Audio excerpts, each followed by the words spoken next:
You know that we tend to be a little bit delayed on a Tuesday. We always do the member stream just before our NXT stream. And if ever we're talking about anything, we, like to round off that conversation. And so it does just bleed a little bit into this stream.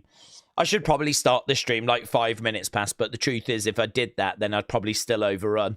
So it's one of those. Just bear with us at the very, very beginning of NXT streams. But yes, let's have a look, shall we, and see what it is that we are dealing with this week. And what we're dealing with is NXT Gold Rush Week 2. So, is this a tape show? Yes, it is. Are we sad about that? Yes, we are. Are there spoilers out there? Yes, there are. Have we avoided them? Yes, we have. So I don't know any of the results, which I'm really pleased about. So what I can say is that this is a very interesting show, and it's interesting for our community because there are Evolve Championships on the line, right? So this is maybe something which some people out there are going to not be too interested in, but for me, for us, I think this is really interesting because we've got Jackson Drake, the Evolve champ, taking on Super Sean Legacy for the Evolve title. So that is the men's championship. We've watched Evolve since it began about 38 weeks ago. And we've watched every week, right? And so Jackson Drake against Super Sean Legacy. There's only ever been one champ. Looking forward to that. Super Sean Legacy is kind of like the guy in Evolve. He's the guy that goes around and rallies everyone. He's like the leader of the locker room. So I'm quite interested in that match, right?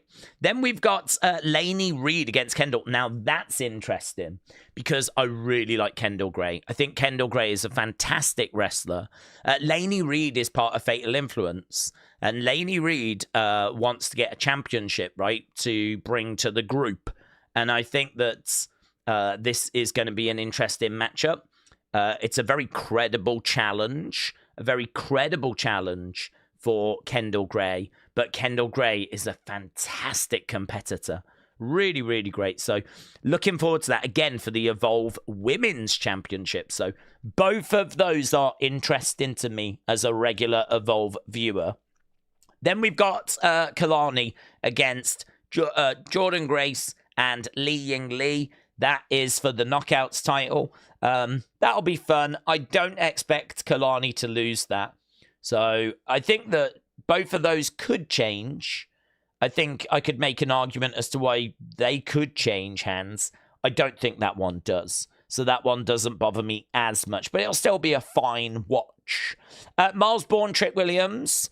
Obviously, we saw Myles wallop Trick with a chair last week.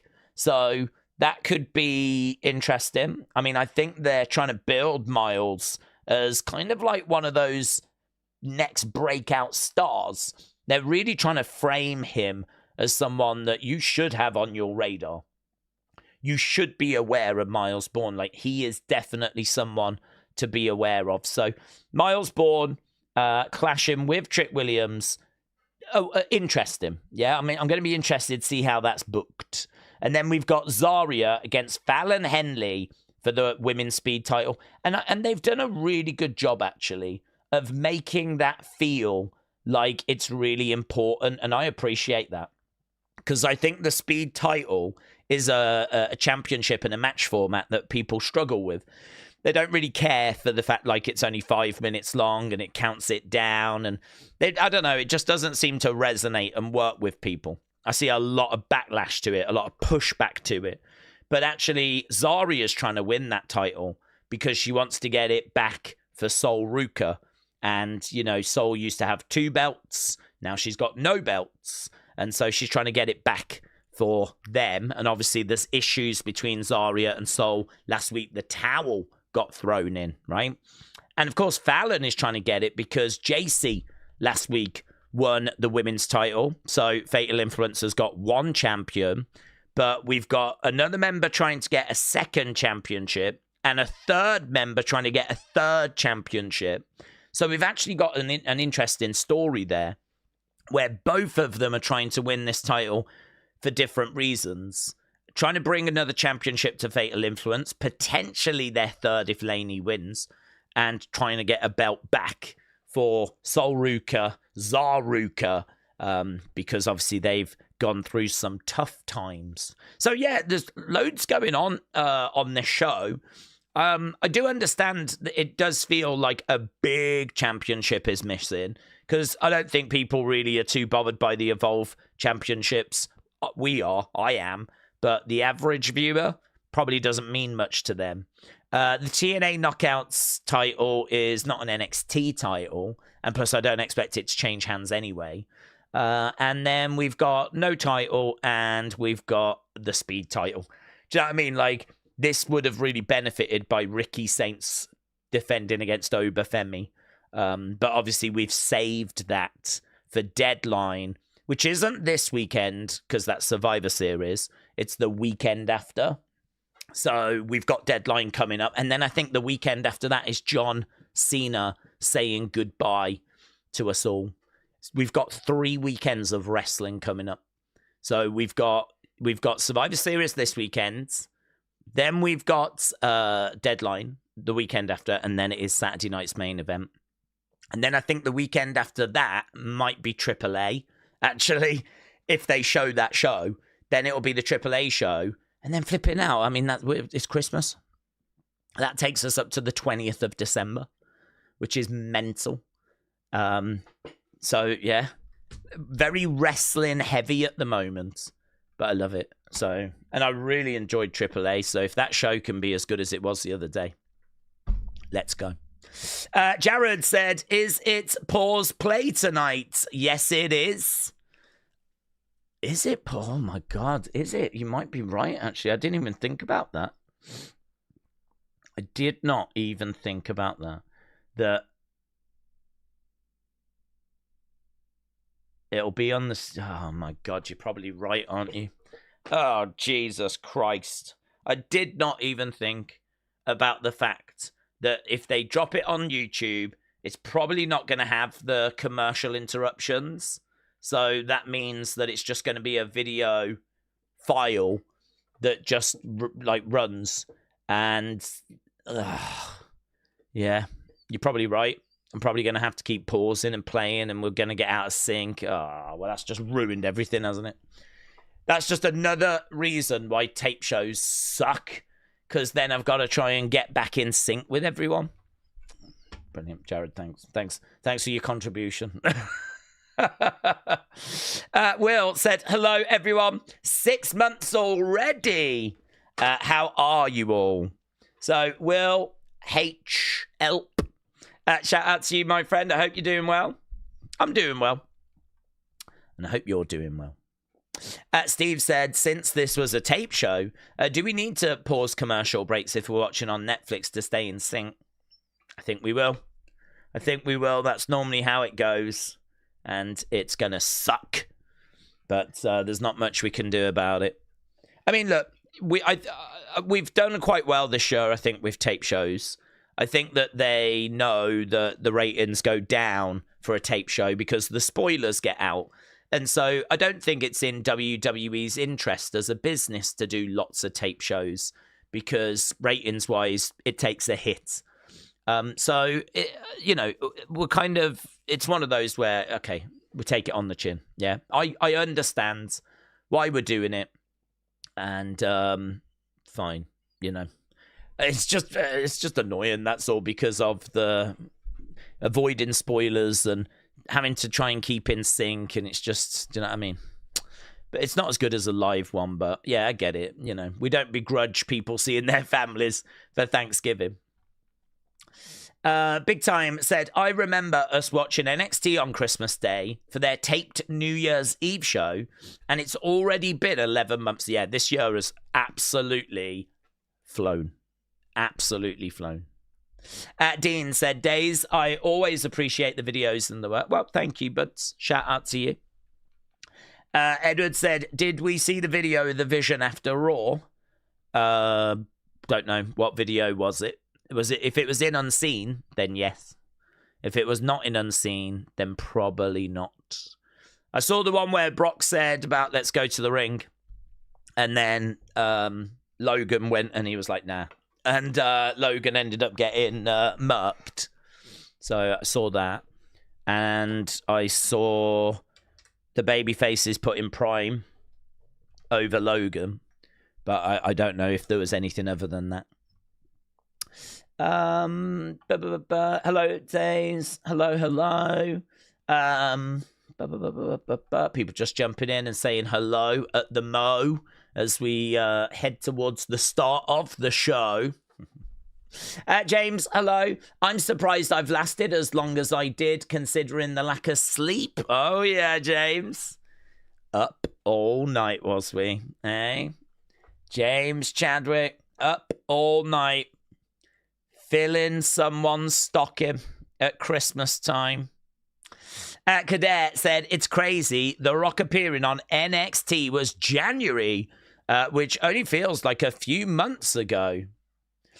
Big Time said, it's funny you talk about tape shows doing bad. SmackDown, yes, but NXT did a tape show after Showdown that did 690, which was up from 625.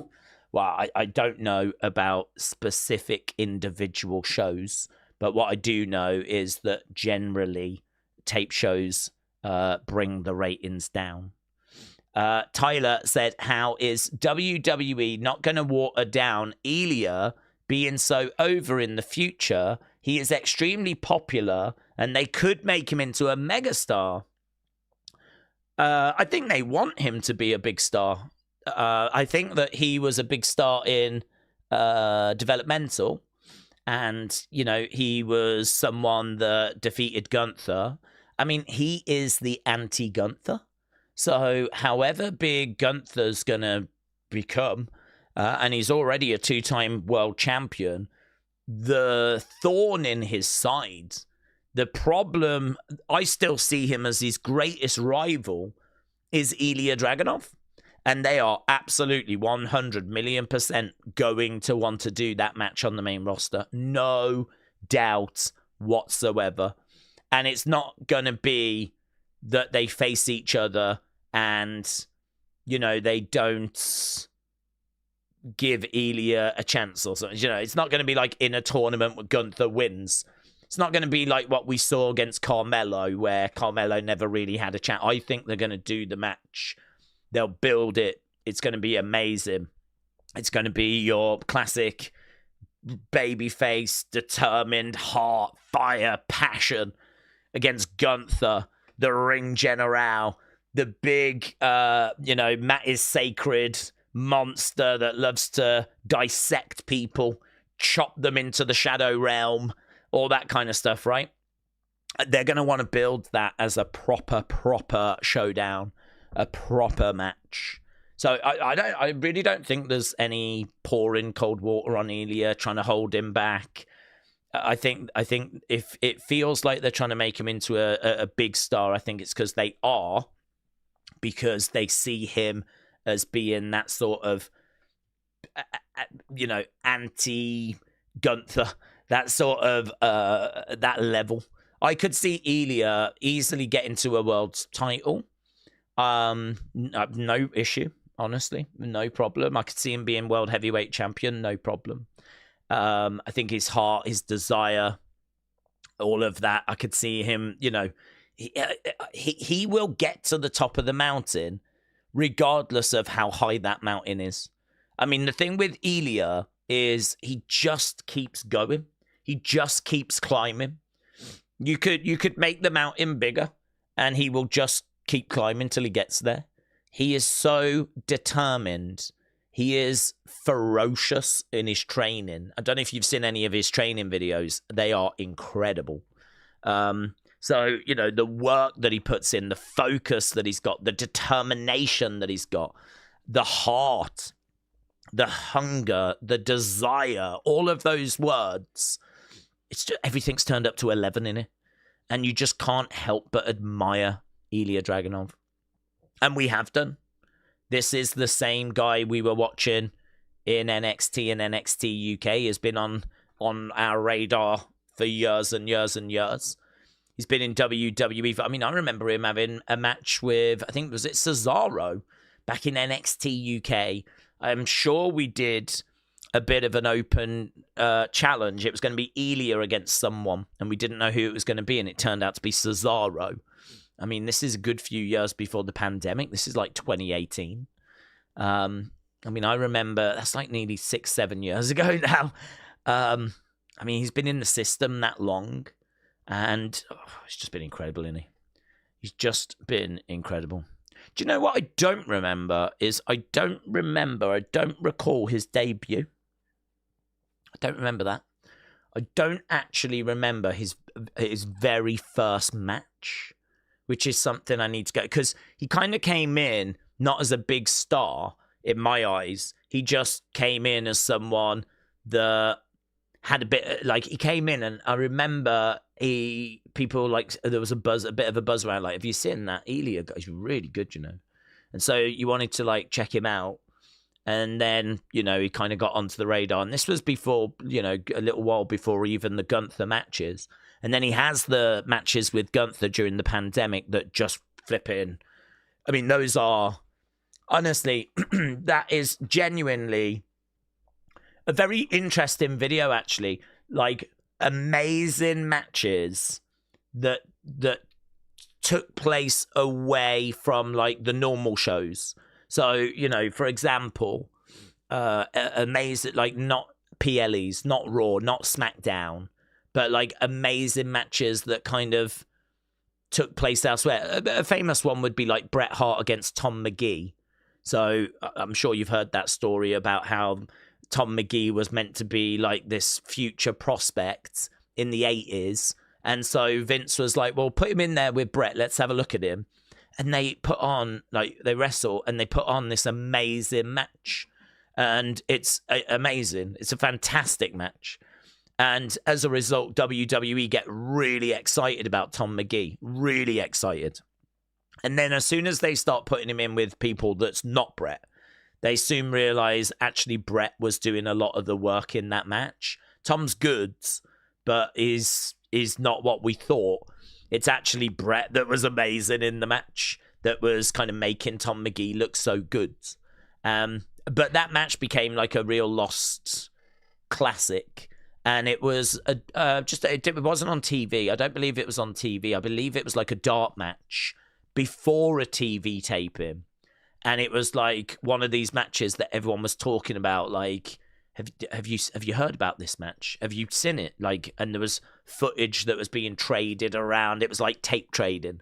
People would have it on a videotape, and they'd be like, "I've got the Tom McGee match. I can do you a copy."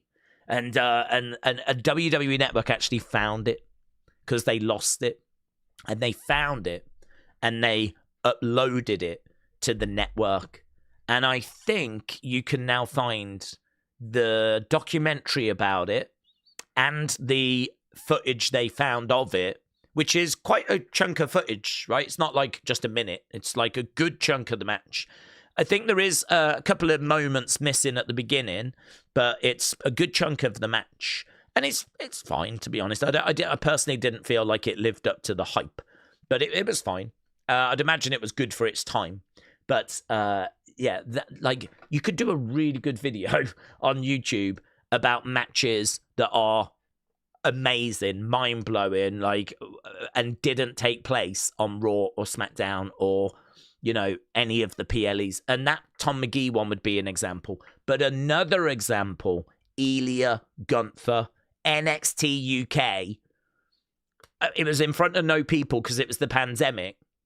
And I'm pretty confident it gets 5 stars from Dave Meltzer, and is one of those matches where not that many people were watching NXT UK, and there was so much buzz around it that it was like, well, I need to check this out. And I remember watching it, and I remember thinking, I don't know if that's 4.75 or 5, but what I do know is that is genuinely one of the best matches I've seen in a long, long time. And it is so flipping good. So in regards to Ilya, I think there is a lot of excitement around him. I think they are looking to build him up to be a big star. I don't know that he's going to go on to be the face of the company. I'm not sure I see that. But I think he is definitely that sort of Kevin Owens, multiple time world champion, great challenger. You could have him as like, constantly in the conversation, but I don't know that he's the next Roman, I don't see that. But I do see him as being, a kind of a player, someone in the kind of conversation. I don't know how old he is, actually. I'm not sure how old Ilya is. But the open challenge has worked brilliant for him, just as it did for Sammy. Ilya Dragunov is 32. So, I mean, he's got another 10 years, 13 years. The only problem he's got is is his injury going to come back? I mean, he did his ACL. He's got a knee brace. I always think that if you've got a knee brace, it takes some away from you. And if your one knee went, chances are your other knee is... I know, it can be the way you land, the way you twist, whatever. But, sometimes, when we see the one knee get done, the other knee can get done as well. I'm thinking Tegan Knox. I'm thinking Stone Cold, It's one of those where once one knee goes, the other knee, can absolutely go as well. So he could be looking at another long injury in the future. Hopefully not, of course. But, those kind of ACL, MCL, meniscus tears, really, really, hard to come back from, really demotivating. And I just hope he can stay fit, healthy, injury-free, keep building this momentum, and just see where it takes him, honestly. But yeah, I think WWE like him, and so they should. Hannah said, I love the ending to last night's stream. It seems like that Lesnar botch was the talking point that got you out your seats. Do we think we get any surprises for Survivor Series? Hannah, hello. Surprises for Survivor Series. Well, we did the prediction video, and I'm really pleased with it because, I mean, we, on Saturday, I thought did a really good thing of sitting down with you guys and going, right, okay, we've got a couple of hours till this AAA show starts. It's Saturday night. I don't want to just sit here and just, waffle like I always do. I want to, have something a bit more interactive. And actually, I really enjoyed that. I think that it's something we could maybe do on a slightly more regular basis. And that is to actually, rather than you lot asking questions and sharing theories, maybe me ask a question and then get your responses and go through those responses. And maybe just sort of flip the tables a little bit. Because, for years it's been, people bringing their thoughts, their theories.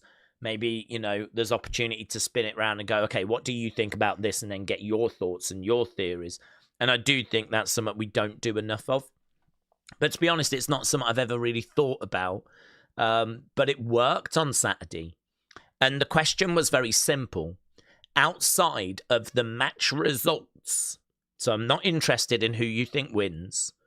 Outside of that, give me your predictions for Survivor Series. And what was great about it was it really got a conversation going about, right, okay, so if we're not worried about who wins, what else happens? So who enters the match first? Who enters the match last? Who pins who in the match? Who's going to turn? Who's going to return? Who are we going to get any title changes? And if we do, is it clean? Or is it that Liv Morgan comes back to help Dom? Is Brie going to help Nikki? Is there going to be a fifth match? If there is, what's it going to be? And all of a sudden, actually, we ventured away from the very boring, right? It shouldn't be, but, we predict results all the time. But actually, what we started to do is just flesh out and explore a bit more of the show.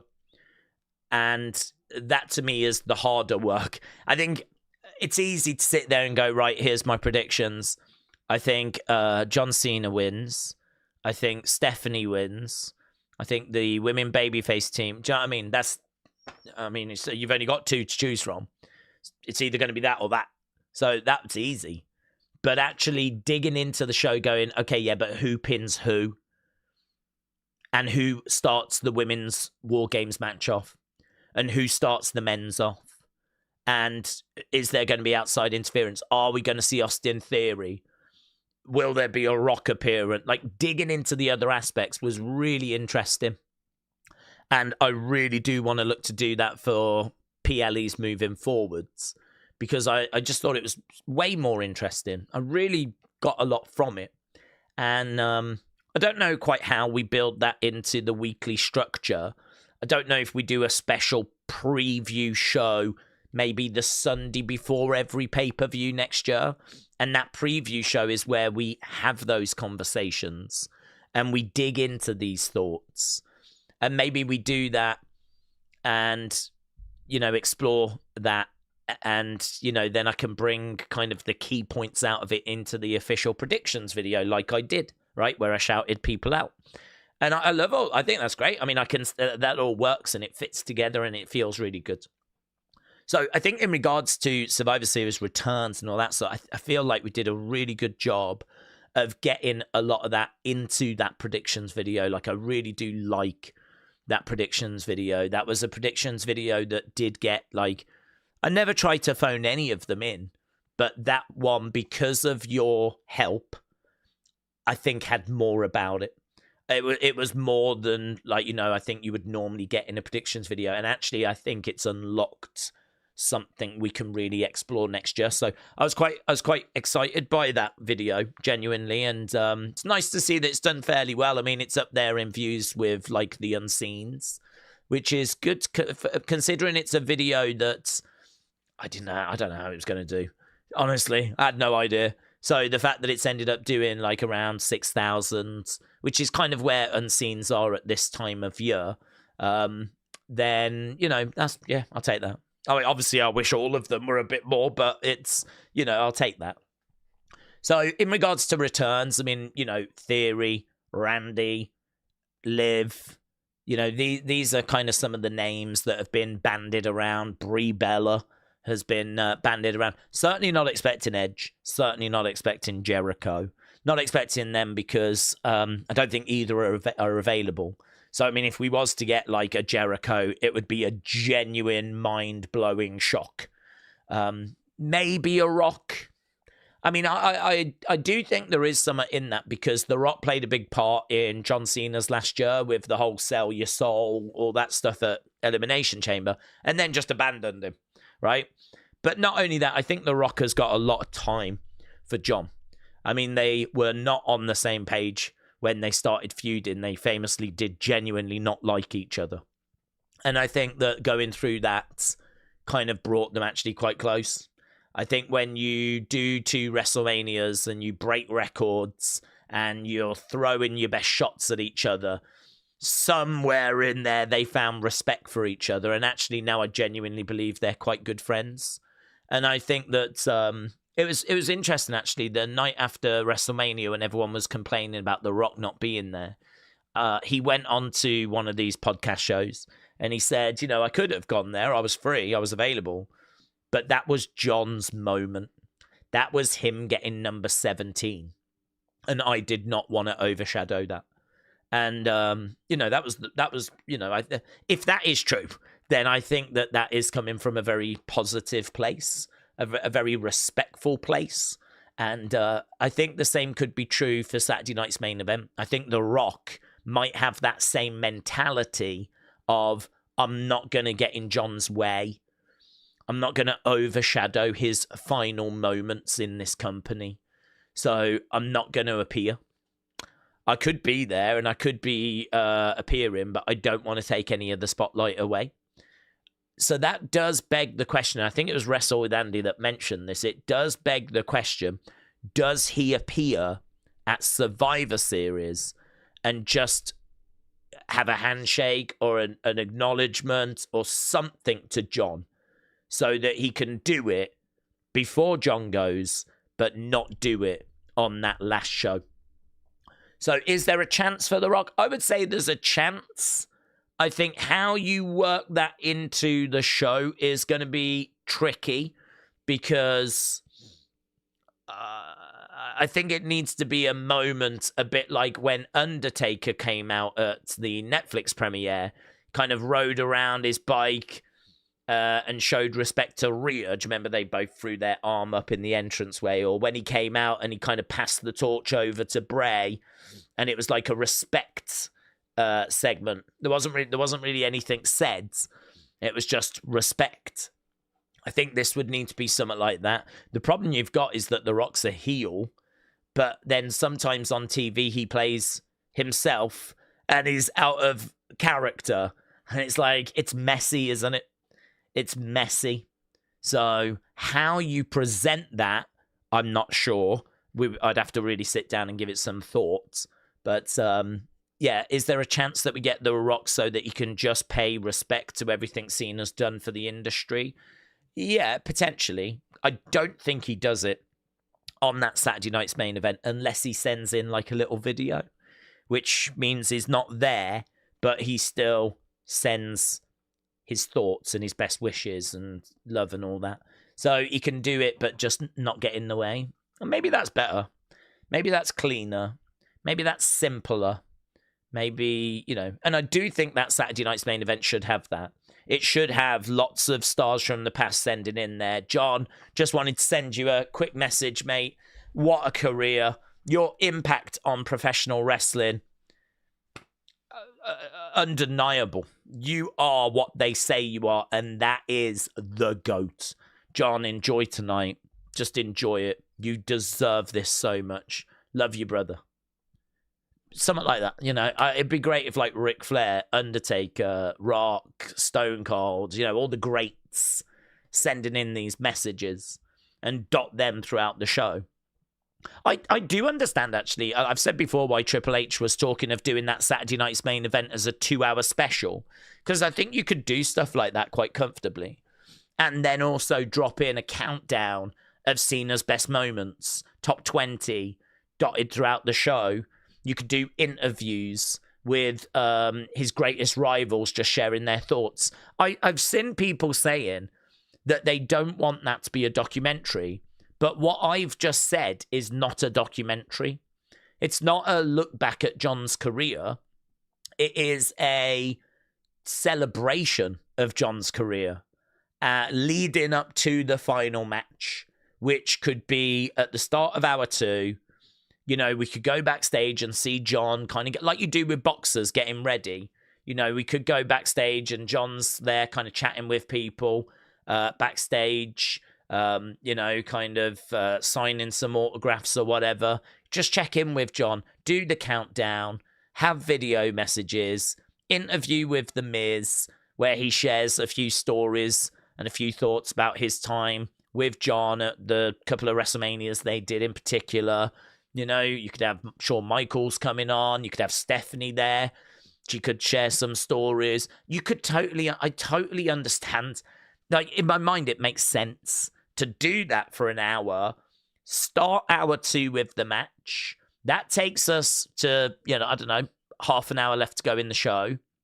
And then say to Cena, you've got half an hour. You don't have to fill all of that time. Because, you know, we can find ways of filling it if you kind of end early. And the way that you would do that is, let's say he talks for 15 minutes. We have him leave the building, have him leave the arena, kind of wave at the fans. He goes back, and then that final 10 minutes you would have Joe Tessitore talking with Triple H over at a podium, just like, what have we just seen? You know, a little bit of a kind of post-show, 10 minutes. But what I would say to John is if you take the whole half an hour and we end with you in the ring waving to the fans, we'll just put you walk into the curtain, we'll walk into the back, walk into Gorilla as an exclusive online.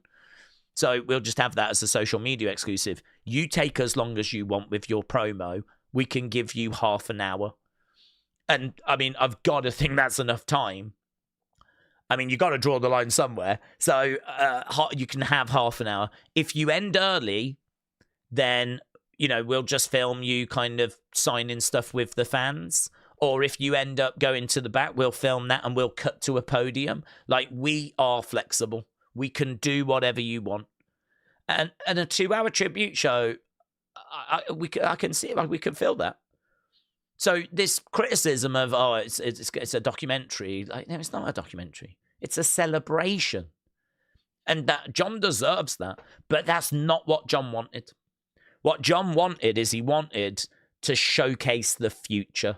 And that's why we're doing these main roster against NXT matches, which is fine. That's what John wants. No issue. That's absolutely fine. I would still drop little bits in, little messages in throughout the show. I think you could still do a countdown, but maybe just make it top 5. And you could still drop those in. And but I still would not change that last hour. I mean, I would probably do 3 matches in hour 1, and then I would have the whole second hour for John. You do the match, you do the promo, and you've got all that time. And I mean, if we can't give an hour to John Cena on his final show, where he does a match and he has a promo, and you do you, John, and we'll make everything else work, and we can fit it in, then what are we even doing? Do you know what I mean? This is his show. He could have 2 hours and Triple H was going to give him the 2 hours. He could have had 2 hours. So, you know, it's I'm obviously really looking forward to that. I'm really excited to see kind of how they structure that. I'm looking forward to it. There was a video that Raw ended and the heels left Logan. I'm guessing they didn't air it. It probably just means that they left him in the lurch, but it's Logan, says Jitterman. NYC said R.I.P. to Umaga.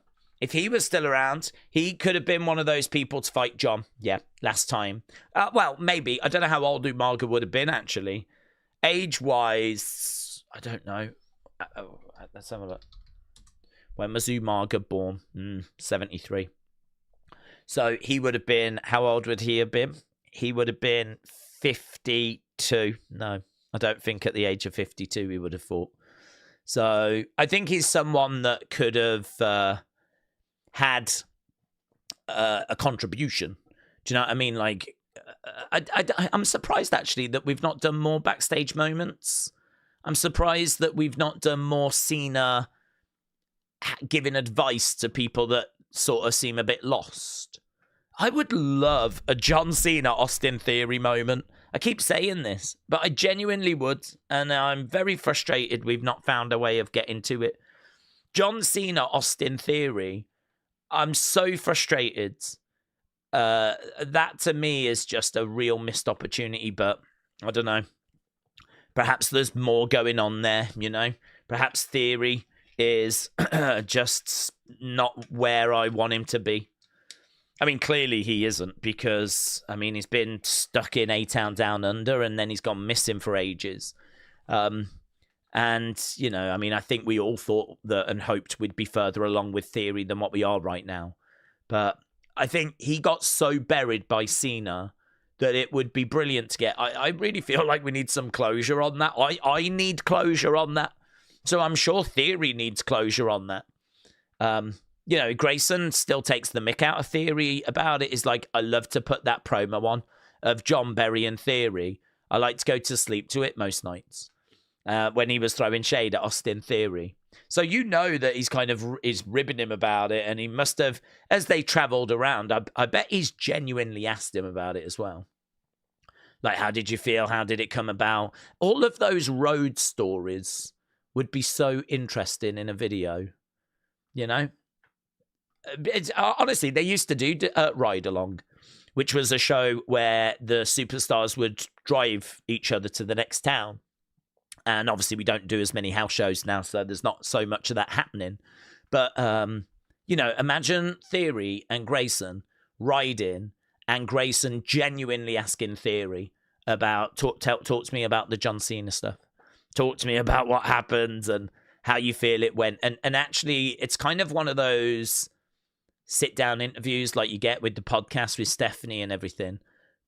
But like in a bit of a chit-chatty with your mate kind of casual setting of doing it whilst driving.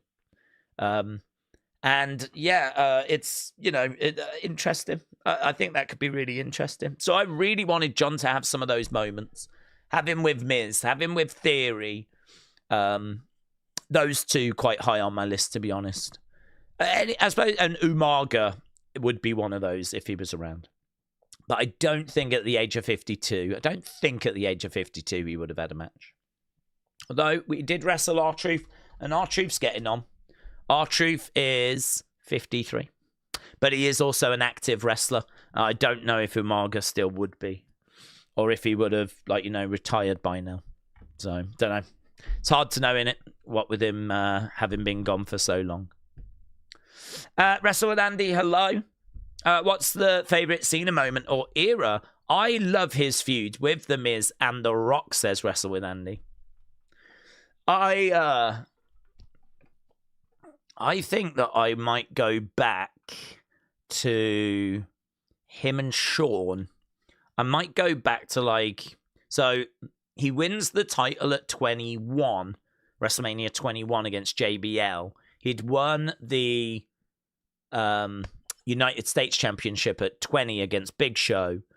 And I feel like that period after he wins the belt at 21 against JBL, that's a really exciting time for him because they've got this hot new star, this guy that is now in the main event scene that is undeniable. He's undeniable. He is the guy, right? This isn't them taking a chance. This is the guy, right? Sometimes with wrestling, there's such a movement that it can't be ignored. Like Daniel Bryan, you couldn't ignore it. Like they tried to, but you couldn't. It was too loud. And I think with someone like LA Knight and someone like Karrion Kross, I don't think it was sustained enough or quite loud enough, right, for them to be undeniable. I think there is support for both of them, loud support, but I don't think it's sustained or loud enough. You can't tell me the support that LA Knight has enjoyed is remotely close to the Yes movement, right? And Cena didn't have a movement like that, but he did shift a lot of merch. He created a lot of buzz. There was a lot of excitement, and he was undeniable.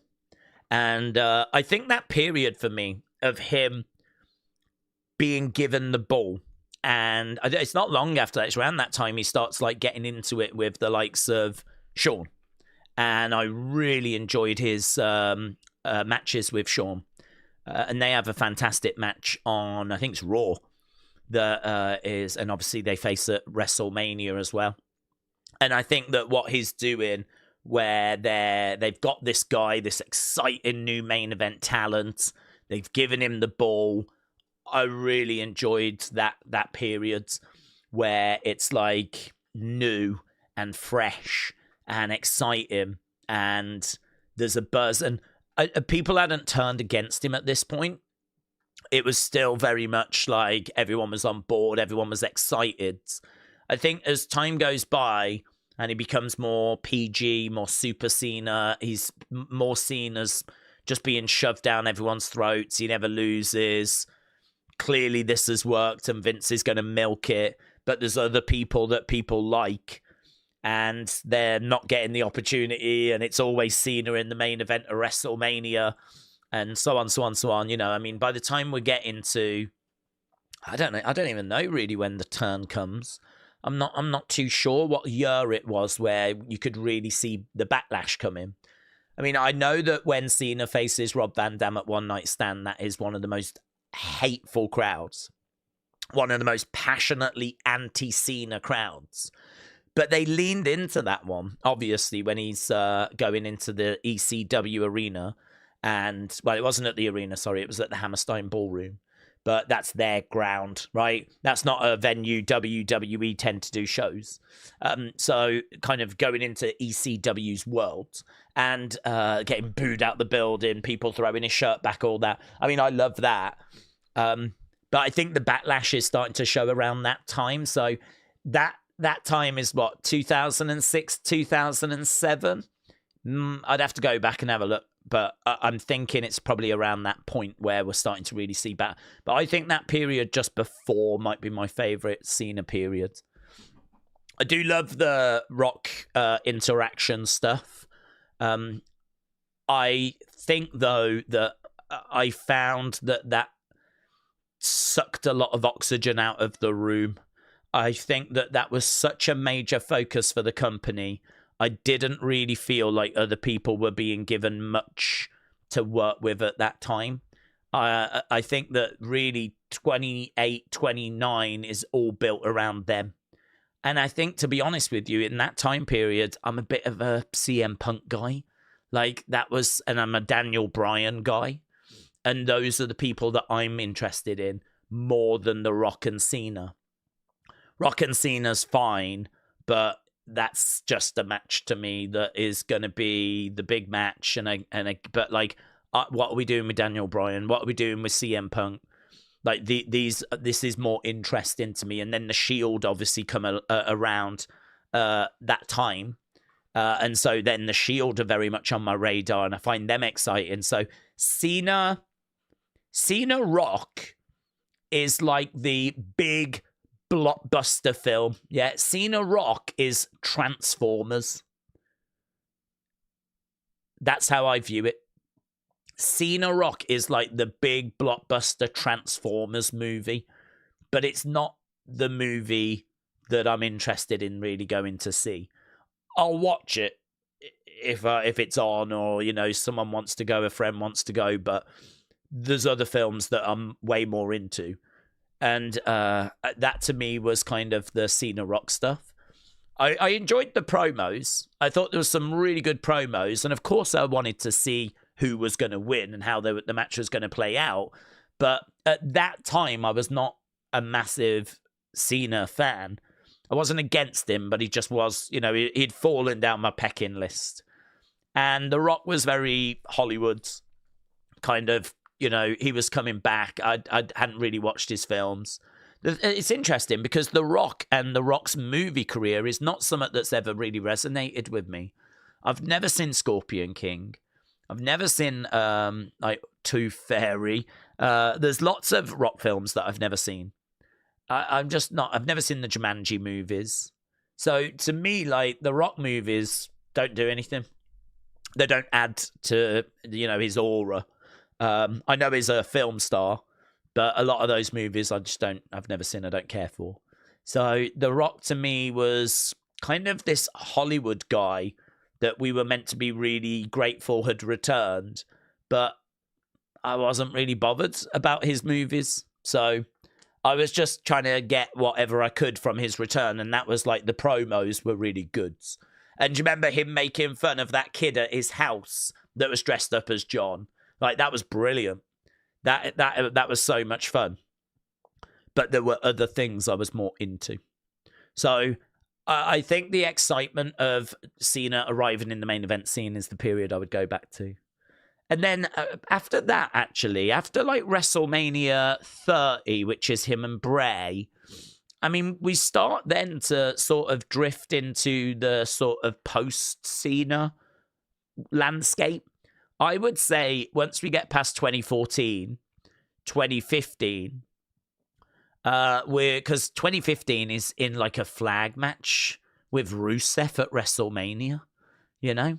He's nowhere near the main event. And, you know, really then at 32 and so on, it's Roman. It's Roman that the company get behind. I feel like once we're past WrestleMania 30, 31, we're kind of in the post-Cena world in a way. He has his moments, of course, and he has more world titles. But if you look at the Mania main events as a snapshot as to where the business is, I mean, the main event of WrestleMania 31 is Roman Brock with Seth cashing in. The main event of WrestleMania 32 is Roman Triple H. The main event of 33 is Roman Undertaker. The main event of 34 is Roman Brock. I always forget that because people were not excited by it. And it's kind of like a main event no one cared about. And I remember, I think, does Brock win that? And it was quite shocking, actually. And then main event of 35 is the women. Main event of 36 is all pandemic. Roman wasn't there. John was facing Bray in a weird match.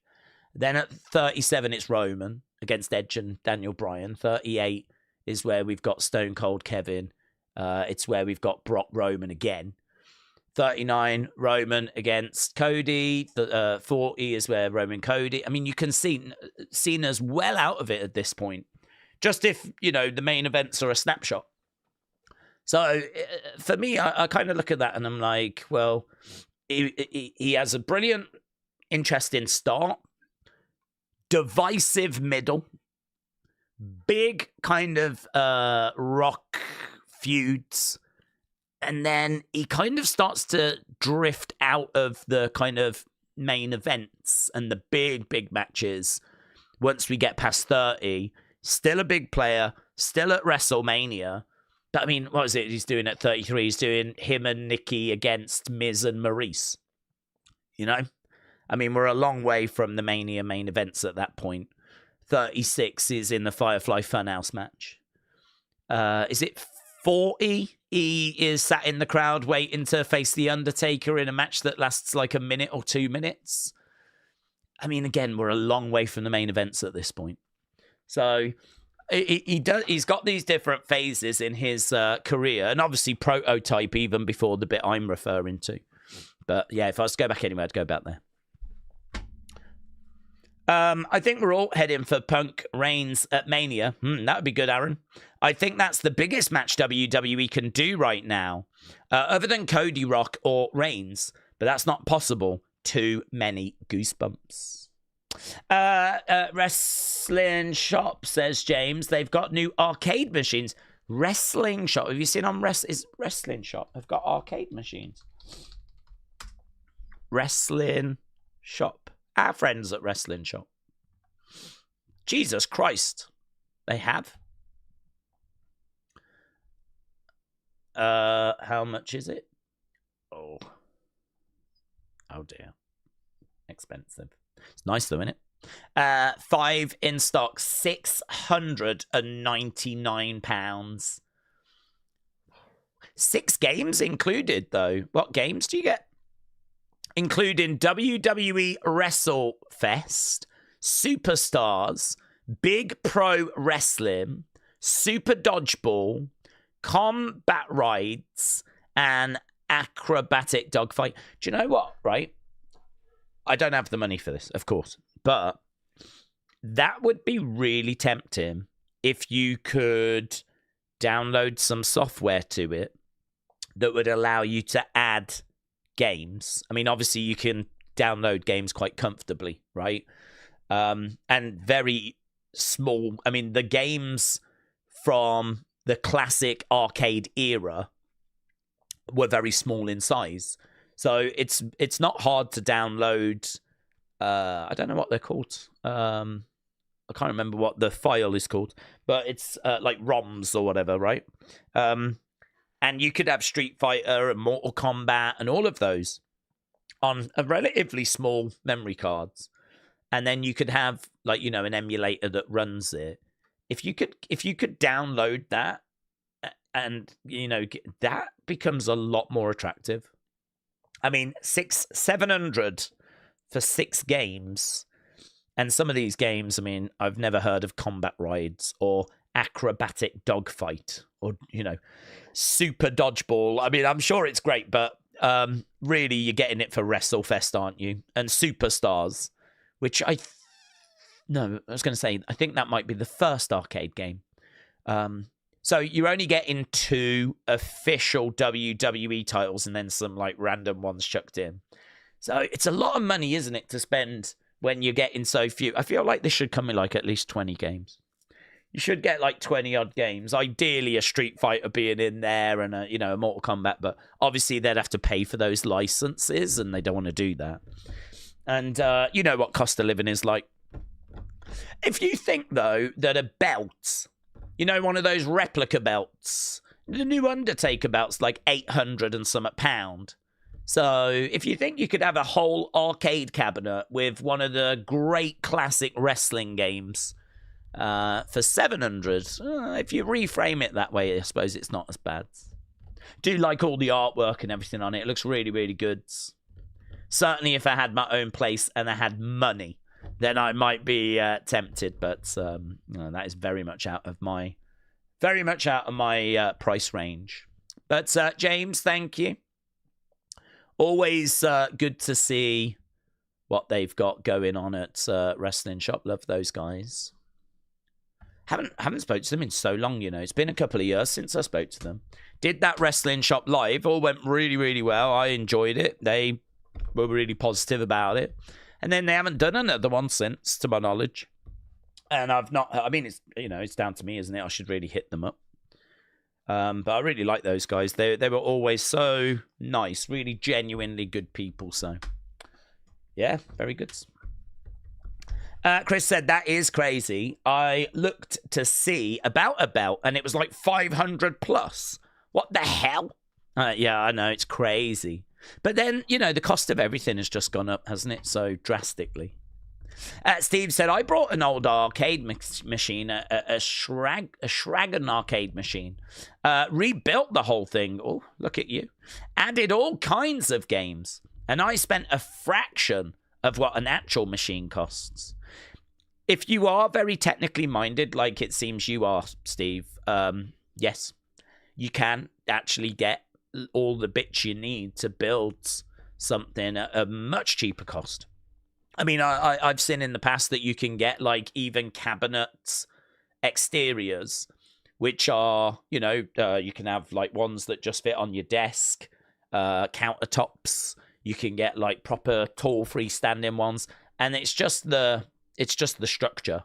And then you can put your own graphics on, put your own screen in, and all that sort of stuff. I mean, if you are willing to kind of do that work, you can get it so much cheaper, and you can build something so much better. I'll tell you this. I mean, I've looked a little bit into it because it was something I was interested in, like going back during the pandemic. I don't know why. I think I was just a bit bored at the time. Like I was doing like all the work that I was doing. I do a lot more work now because obviously there's the whole members side, and we didn't have a members side back then. So all the work I do for like the quizzes and everything for the members, I didn't have to do any of that. So it was a lot easier. Plus also back then I wasn't doing Unseen. Life was better actually. Life was better.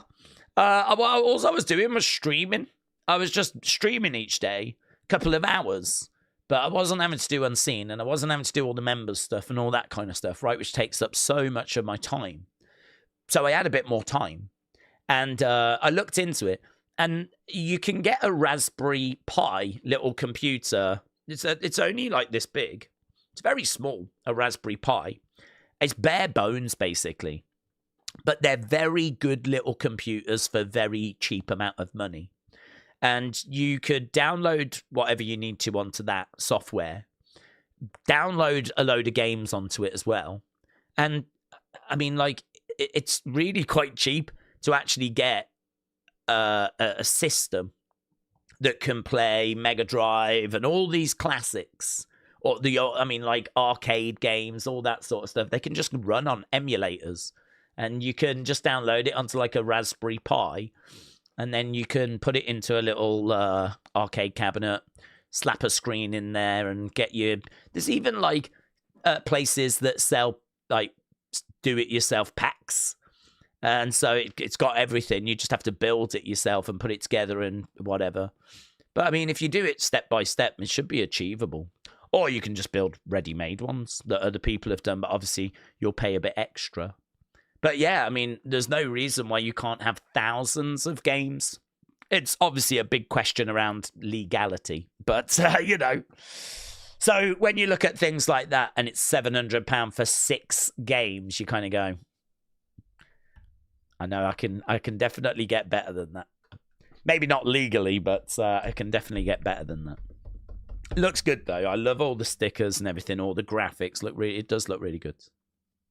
Mr. Unfamiliar said, do you believe Bret Hart's comments on Vince and HBK making their own pie, said Mr. Unfamiliar. I don't know. I mean, all I would say is I haven't seen the interview, so I've not seen the context in which he said the comments. I think that what I've always heard is that Vince did have a soft spot for Shawn, but not in like a romantic way. In a way where he saw Shawn as like himself, and somehow, I don't know how, but he took a genuine liking to Shawn. The thing with Vince is he's very business. He's very business, isn't he? He's very cold. Like, if it's not working, he'll happily just fire you. There was something about Shawn that was different. Like, he gave Shawn a lot of chances. He put up with a lot of stuff from Shawn. I mean, Shawn caused a lot of problems. And if it was someone else, then, yeah, Vince, absolutely, you would have expected him to have parted ways. What I've always heard is that he saw a bit of himself, like, in Shawn. And as a result, like, he wanted to have Shawn in the company and work with Shawn and, you know, give Shawn opportunity, whatever. Bret has kind of decoded that as being they were lovers. I mean, with no evidence to kind of back that up, you know, it's hard to kind of believe it, to be honest.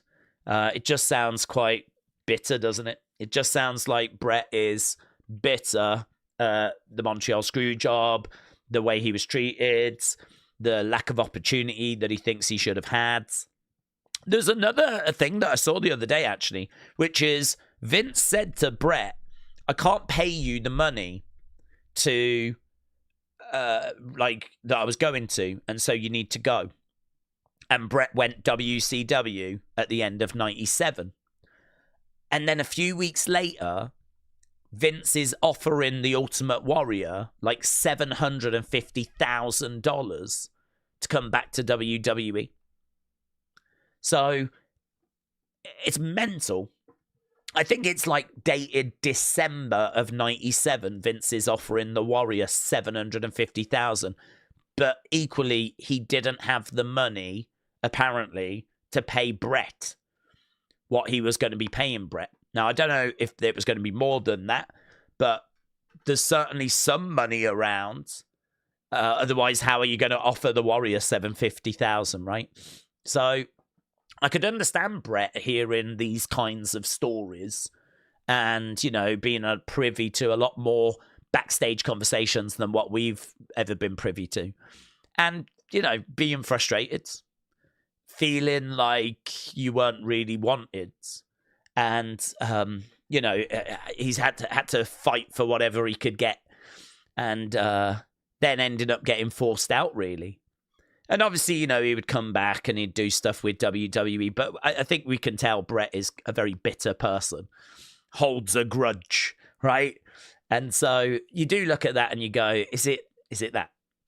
Is it really that? Is that where these comments have come from? So I don't know, without any evidence or anything like that, like it just strikes me as a little bit reckless, honestly, those kind of comments. I mean, I could understand you wanting to, like, hurt Vince at the moment because of the allegations against him, so it's kind of open season. But, I mean, it's a shame because I thought he'd buried the hatchet with Shawn, and I thought they were actually in a much better place now. And I'm not aware of anything that's happened between them that's kind of broken that. So, obviously, these kind of comments really impact Shawn, and it's a bit moody, I think, to kind of come out with this now. When he's, to my knowledge, never made any of these sort of claims in the past. So I don't know. I don't know what's going on with Bret. But to be honest, those comments don't really make me look at Shawn and Vince and question that. It makes me more question what's going on with Bret at the moment. What's going on? I mean, he never seems happy, and he seems to be holding a lot of grudges. And I don't know. I wish he was in a better place. I really do. I mean, he's one of the greats, and he gets so much love from people like CM Punk, whatever, that say he was such an inspiration that you're just like, oh man, why are you like this? Don't be like this. Like, there's no point. What's happened has happened. And, you know, live your life. You're one of the absolute greatest professional wrestlers of all time. Celebrate it. Enjoy it. come back and do I mean, like, instead of doing tours where you call in Triple H an idiot, a doofus, and all that kind of stuff, like, just have you could be such an ambassador for WWE. I mean, if he was more open, willing to work with WWE, God only knows what we could do with Bret. I mean, what an ambassador. What a person to have at your disposal. Bret the Hitman Hart. I feel like the only reason we don't do more is because of where he is mentally at the moment. So Bret is kind of his own worst enemy at times. So yeah, I don't know. It's hard, isn't it, to know if there's any truth to it. But what I've always heard is throughout the years is that, yeah, Shawn did get kind of preferential treatment and treated different. But that's because Vince had a real soft spot for him. And I don't know that was a romantic thing. James Hello said, have we heard about Warner Brothers? It's basically old style Wrestle Brothers. No, it's an old style WWE game for computers with modern WWE roster. It's not owned by WWE, and the names instead of Gunther are like Gunthor. I haven't, but to be honest, I don't play video games. I've never been a big video game person. I mean, that sounds interesting. I tell you what sort of excited me more. I think it was No Mercy. I think it might have been No Mercy. Someone created an add-on file that you could download. So you would download the game, the ROM. You would then download this add-on file, and it added the current roster to No Mercy, the old game. And it updated all the arenas. It updated a load of stuff. It kept the same gameplay. And it kept, like, everything people loved about the game. Because it's regarded as one of the best ever wrestling games. And it kept all of that. But it just gave you new arenas, new moves, the current roster, proper names. Obviously not licensed by WWE, but, who cares? And updated the graphics and just gave everything like a facelift. But the core gameplay was exactly the same. And I saw like a whole thing on that, like going back a few years ago now. And there was some real excitement around that. So I've seen something like that. I haven't seen this Wrestle Bros one though. But to be honest, I just don't get time to play games anymore. I used to enjoy the odd thing. Fallout 3 I always enjoyed. And Age of Empires 2 I enjoyed. And a lot of like old football managing games I enjoyed. Wrestling wise, I have played obviously a lot of wrestling games over the years, but the last one that I really, really put time into was 2008. Raw versus SmackDown versus ECW. That had like a GM mode on it. And 2008, I don't know why. I think I just ended in a relationship, actually. I'm pretty sure I just ended a relationship. So I was kind of single again. And I was going to go into a new relationship, but I hadn't yet. So I think I have that summer pretty free. And as a result, I was like at a bit of a loss. I would go. The great thing about when you work in retail is that you get up, you go to work, clock in, you do your shift, you clock out, you go home. There is no extra. I can't stock shelves at home. I can't process boxes at home. I can't serve customers at home. Once I'm home, I am completely free. So I was able then to, spend a bit of time doing whatever I wanted to do. And so, I put a bit of time that summer into 2008, yeah.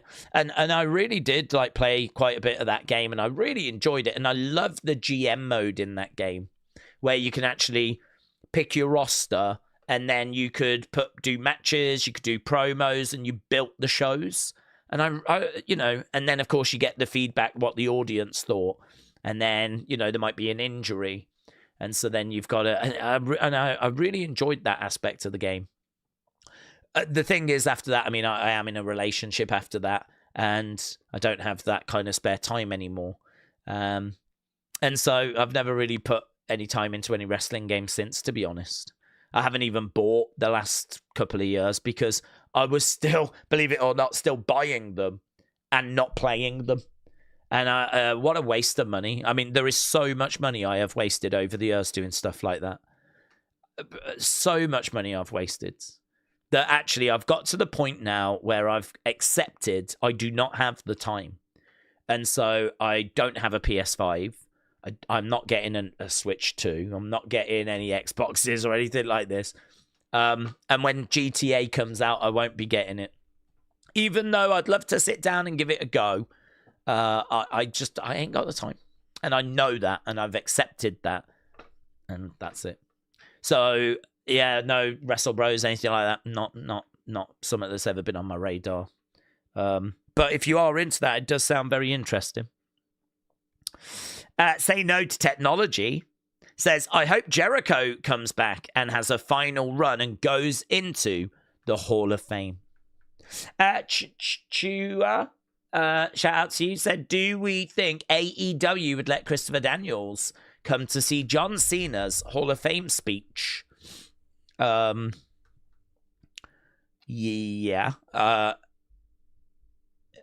They could have, if he wanted to, he could be.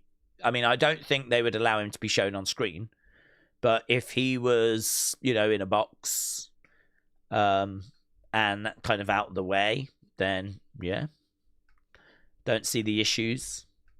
I think that it's that kind of stuff is kind of interesting because I don't think that ever reflects badly on AEW. Britt Baker was shown on camera in NXT. She was there to support Adam Cole. And I remember Triple H actually apologizing for that. And he was like, sorry, we didn't show Britt Baker for any reason other than the cameraman and the producer saw how invested she was. And so they cut to her for a reaction. But of course she was invested because that was her partner. But Triple H at the time said, we didn't do that for any purpose. Like, we didn't, the producer didn't know. And so, we've had things like that happen before. And we've had, obviously, Dustin Rhodes was at WrestleMania cheering on Cody. So, he was spotted in a box. We've had Bayley going over to AEW to support Mercedes. I think when Mercedes makes her debut, Bayley and Naomi were both there. So we've actually had the reverse of WWE stars going and being spotted at AEW shows. And we've had, AEW stars coming over to WWE. So I don't think that stuff's ever really a problem. The only thing I would say is it's probably worse WWE going to AEW. But if it's for a specific reason, like Bayley wants to support Mercedes, if it's like something along those lines, and it's cleared by the company so they know it's going to happen, then I think they can get away with it. They're probably just told, stay out the way. We don't want you pictured, right? You stay in a box or whatever. Watch from the back or whatever, right? We don't want you being pictured. We don't want to give that company credibility. You could sort of understand that, but I think that's something that would be more harshly enforced under Vince than under TKO. I don't think Triple H and Nick Khan are going to really stamp down on that with the same ferocity that Vince McMahon would have. And honestly, if an AEW star was spotted at a WWE show, I personally don't think that's bad for Tony Khan. I don't think that's an issue.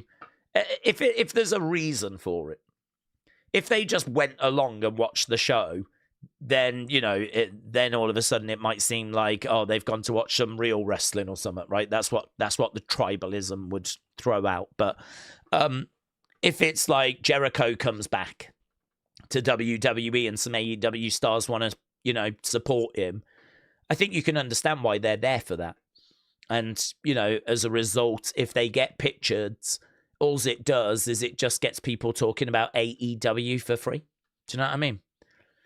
They just become part of the conversation for free. It's just free press. So I don't think and people know why they're there. So it's a little bit complicated. And, I'm not. It's hard, isn't it, to know kind of how Tony feels, how Nick Khan feels, how Triple H feels, how AEW feel. There's lots of times where we've done these. I mean, wasn't it one of the headbangers got fired for going to a TNA show? But he wasn't there for any reason other than he just wanted to watch the action, and he was spotted, and he got in massive. I can't remember if he did get fired or if he was suspended or what happened, but he got in major trouble back in the day for going to a TNA show, and he was just in the crowd. But he wasn't there for it wasn't like Bailey supporting Mercedes or someone. He was just there to seemingly just be a fan. And, that kind of thing could be a problem because you are legitimizing the company, aren't you? It's like their content is so good that those wrestlers can't stay away. They want to watch it. So, you do run the risk of legitimizing. So, yeah, a few thoughts there. Right. Do we think AEW and WWE could work together in the future? Well, they could, but I think there's going to have to be a lot of change. I think that, if AEW decline to the point where they are not a threat, because don't forget, I mean, as we just said, one of the headbangers went to a TNA show and got in massive trouble because back then TNA was seen as a threat and they were seen as a legitimate problem for WWE. And actually, it's been really interesting because there was a lot of anti-TNA kind of tribalism. And a lot of the stuff TNA did that was a bit stupid was amplified and was really shouted about and really shared online. And that tribalism was really kicked in. And a lot of it was because they were WWE's rival. And the thing is, WWE is so loved by people. A lot of people start watching wrestling with WWE. And some then move on to other things. But a lot of people stay, like me. I just stayed with WWE. That you don't really want that to, fade away. You don't want anything to kind of destroy that. And this is, that fear that something's going to come along and take this away is what really drives this tribalism. So, when TNA starts up and is doing well and is getting Hogan and, bringing all the Ric Flair's coming over and you've got Kurt Angle over there and, all of a sudden there's something going on with TNA. And they're, potentially a threat to WWE. Still well behind WWE in the ratings, but, they were doing millions of views, not where they are now. And so as a result, they were public enemy number one. So at that point, no, you just could not see WWE and TNA. If you'd have said, will WWE and TNA work together? You would have been laughed out of the room. But now they've got to a point where they're not a threat to WWE. And actually, if WWE wanted to, they could probably put in a bid and buy TNA. I think the company that owns them would sell. A WWE TKO have got the money they could purchase. If they wanted to, they could probably purchase TNA. But instead, they're working with and they've got this partnership, right? There's been a change in management at WWE. There's been a change in management at TNA. TNA has declined to a point where I think it gets 100 and some thousand views a week. It's a third of the size of NXT viewership-wise. So, in comparison to Raw and SmackDown, it's just not a threat. And, now it's to the point where we work together and they work at the NXT level. And again, this is no disrespect to TNA. The question is, could we see WWE and AEW work together? And the answer is, I would never say that's impossible. Look at TNA. But I think there's got to be a lot of change. And I don't think it's going to be what people would want it to be. People would want it to be now. And they would want it to be Roman against Dean Ambrose, John Moxley. They would want it to be... No. AEW are too close to WWE to do that. There would need to be big change. The gap would have to be much, much wider. There would need to be no threat whatsoever. And, you know, it would be completely different. So no, I don't see it anytime soon. But 10 years down the road, depending on where we are, yeah, don't know. We'll have to see. Look at TNA. Right, Julian, shout out to you, my friends. Where are we time-wise? Oh, we're doing all right, actually. We've still got half an hour or so to go. Julian, shout out to you, my friends. Julian said, it's good to be here for a live stream. I normally only watch SmackDown and PLEs with Daze. But Raw and NXT, they air at 11 a.m. in Australia. So I watch those after work. Well, Julian, shout out to you, my friend. I really appreciate you swinging by, sharing your thoughts. Yeah, I just really encourage that. Obviously, we get stuck into conversations. We explore and dig into things. And I kind of like to do that because, well, hopefully it's informative, kind of like thought-provoking. And I think that because we've been watching wrestling a long time, it probably doesn't help people that have also been watching wrestling a long time because you know a lot of this stuff. But there's a lot of kids that have got into wrestling in the past few years that join us. There's a lot of people that are just kind of starting out their wrestling journey that maybe came into wrestling because of the bloodline. So a lot of the conversations we have are things that, you know, they've heard about, but they don't quite know how it all fits into the bigger picture. And, you know, we can dig into different eras and we can jump around. And I don't know. I don't know if that kind of content is being provided. I don't know if these kind of conversations are being had in these kinds of streams. But, I mean, we do it on a regular basis, of course. And, well, you know, I enjoy the conversations. But I hope that whilst we're having them, people are sharing their thoughts and having their conversations in the chat, which is on screen. And, you know, people are kind of, you know, getting their points across as well.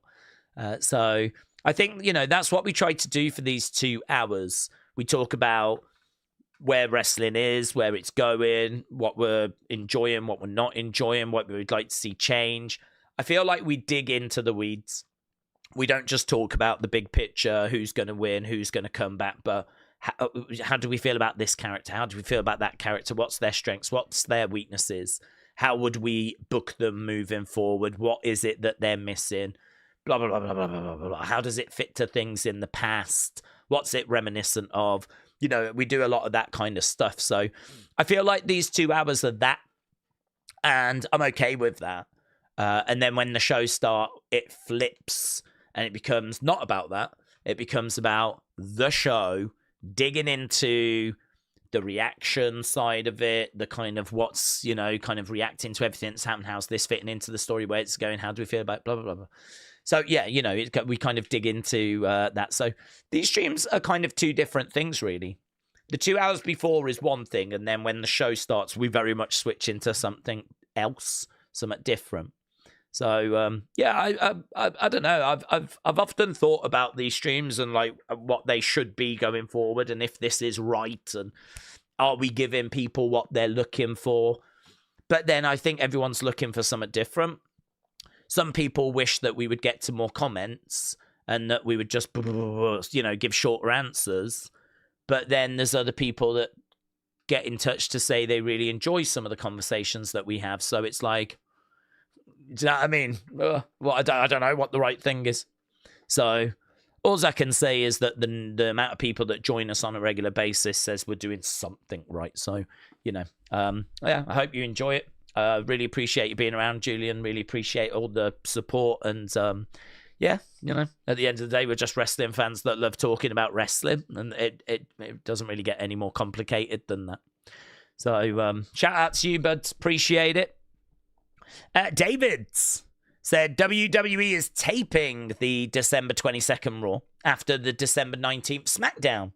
No news yet if Netflix is going to air SmackDown on that day live.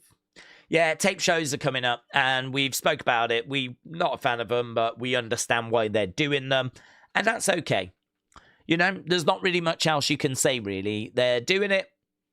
We get why. It's okay. I think there's a lot of people that, when it comes to a lot of the superstars, you've got to remember some of them live in obviously different states. Their families are in different states. Some of them have families in different countries. I think, you don't know about people's situations. I mean, some people might have like elderly parents that maybe don't have long for the world. I'm not thinking of anyone in particular. I'm just saying that could be a case. There could be some people that have parents that are ill, right? And it's very important for them that they get back for Christmas or they spend holidays with their family, right? Sometimes it's not possible. Sometimes you can't get back to your family and you have to just speak on the phone, right? I mean, when I worked in Southampton, I would work on Christmas Eve. I would work on Boxing Day. So there was no way of me getting a train back to my family, spending Christmas, and then getting a train back again in time for work. It was not possible. I'd have to. I don't even know if trains run on Christmas Day. I'm not sure they do, or if it's a reduced service. But I mean, there's no way I was waking up Christmas Day, getting a train to the Midlands, getting my parents to meet me, spending a few hours, and then getting a train back later that day. I spent a few years of having a Christmas on my own, and actually spending Christmas Day on my own. And it wasn't great. It's not something I recommend.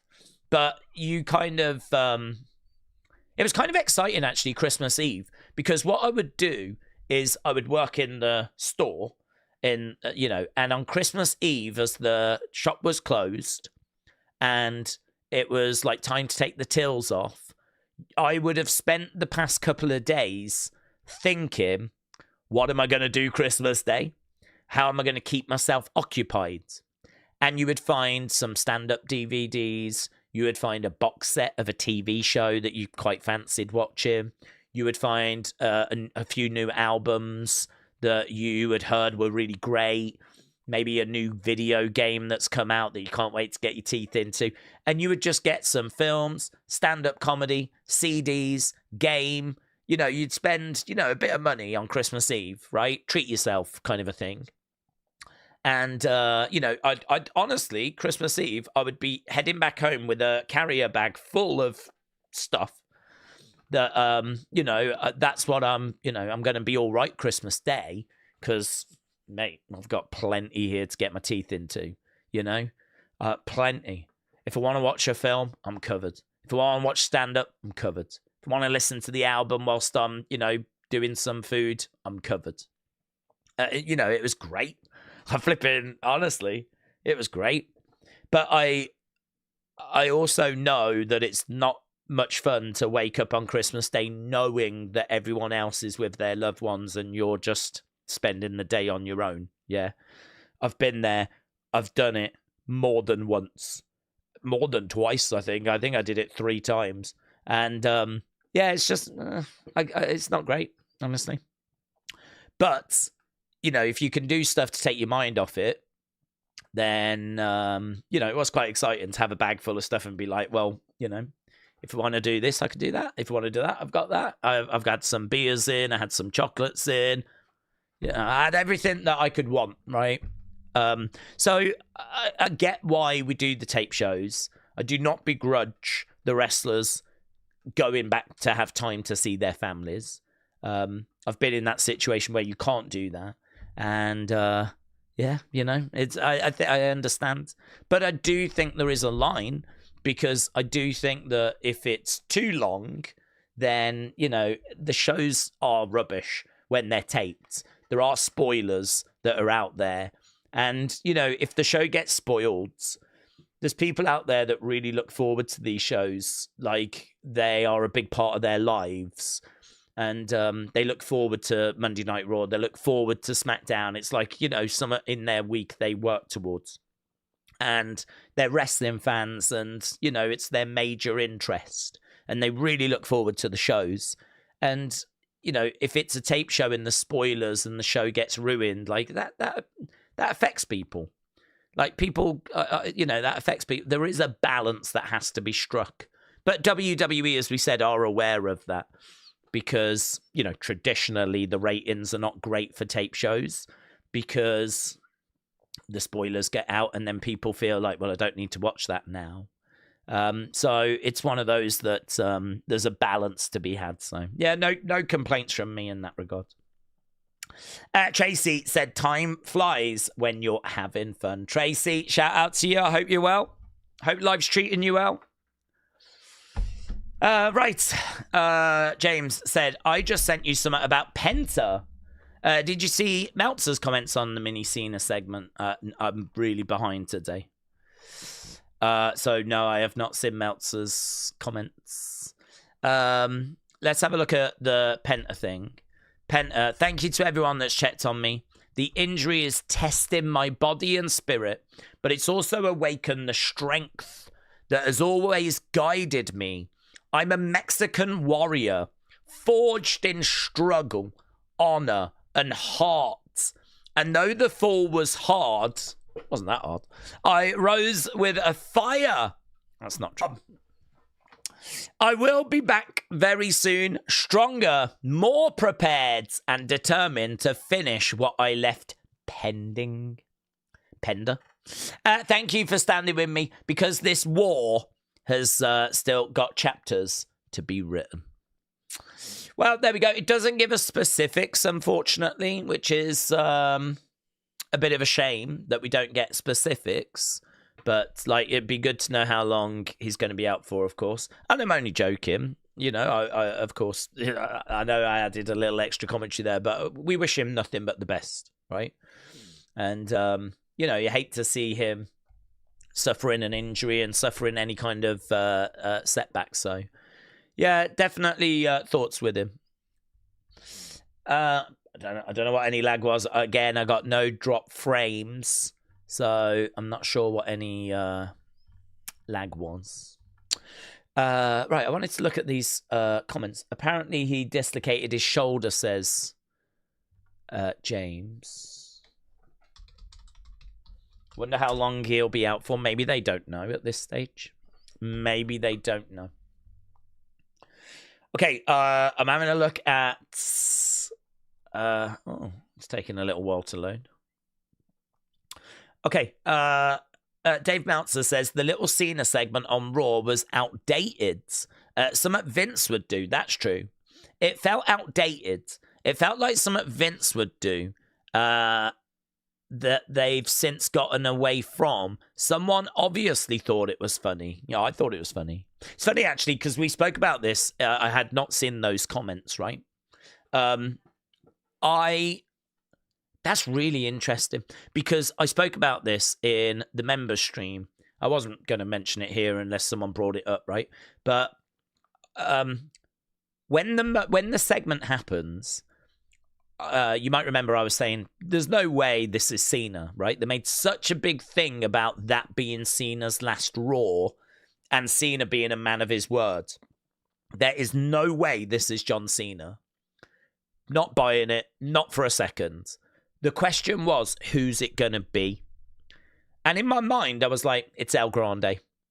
Because we'd just watched AAA, and Dominic had worked with El Grande, and El Grande had not been on this show, and we're building to them working together in AAA. I think if anyone's going to help Dom get that belt back, it's probably El Grande. It makes sense that we bring him out here, because if we bring him out here, this is going to be a great way to just let people know that they're friends, he's around, he's a curveball, he's an option, and, you know, have him come out with the mask. You could have El Grande come out wearing every, like, jorts, a Cena shirt, and the El Grande mask, and have him, like, waving to the fans, acting like John. And I was mentally ready for that. When mini John Cena comes out, I was completely caught off guard. Genuinely not prepared for that. My mind was convinced it was El Grande coming out, and I was just questioning how they're going to present that. What's he going to look like? Is he just going to come out as himself and we're going to laugh about it like you thought it was John? Or is he going to be dressed as John? Or what's going to happen? The absurdity the difference in presentation from what I was expecting to what I received, I genuinely found funny. And the fact that they had little Stu, and they'd gone to the detail of having, like, you know, the cameraman as well, and all of that, like, I just enjoyed the segment, which is what they were obviously wanting. Yeah, they wanted people to enjoy that segment. The micro wrestlers were involved to get people to enjoy that segment. And so not for a second did I question, should I be enjoying this, right? Not for a second did I question that. And I didn't question it during the breakdown video and all of that stuff. And it was only after I had uploaded my reaction video, because I'll tell you something that you might not know. I recorded, like, I've got a little button here where if, like, there's a moment that's happening that I want to capture as a reaction thing, I can press this button and it will record my reaction. It'll record the clip, and that's how I'm able to get clips out really quickly. I don't have to edit them together. Like, I've got it set up so that I can just press the button and it will capture everything, right? When Cena's music hit, it's a no-brainer that, like, well, let's press the button because something's going to happen here. Who's coming out? What's this going to be, right? We'll find out together. So I pressed the button. It recorded. But the thing was, my camera had froze. So I couldn't actually, when I recorded, I couldn't use the footage. And that was happening live during Raw, right? So it had frozen. So I've got a video somewhere of me just, like, frozen, and the Cena moment's happening, but I'm frozen, right? Thankfully, I've got this stream as a backup. So what I had to do was, after the stream had ended, after I'd done the breakdown video, I had to go back. I had to record this stream. I had to record Raw. I had to then edit the two together, and I had to create from scratch the reaction video for the John Cena thing. It was only when I was doing that my brain went, should we be laughing at this? Is this actually right to be laughing at this? Because what are we laughing at? I was laughing at the fact that I thought I was getting El Grande. I ended up getting something I was completely unprepared for. And I think that's what a lot of people were laughing at. I wasn't laughing necessarily at the ha ha ha, let's all point at the micro wrestler. And actually, when I thought about it in that regard, I was like, oh no, that doesn't feel good at all. So I do sort of understand where Dave Meltzer's coming from, but I don't think that that's what people were laughing at. I don't think people were pointing and laughing at the micro wrestler going, ha ha, they're small, this is funny, right?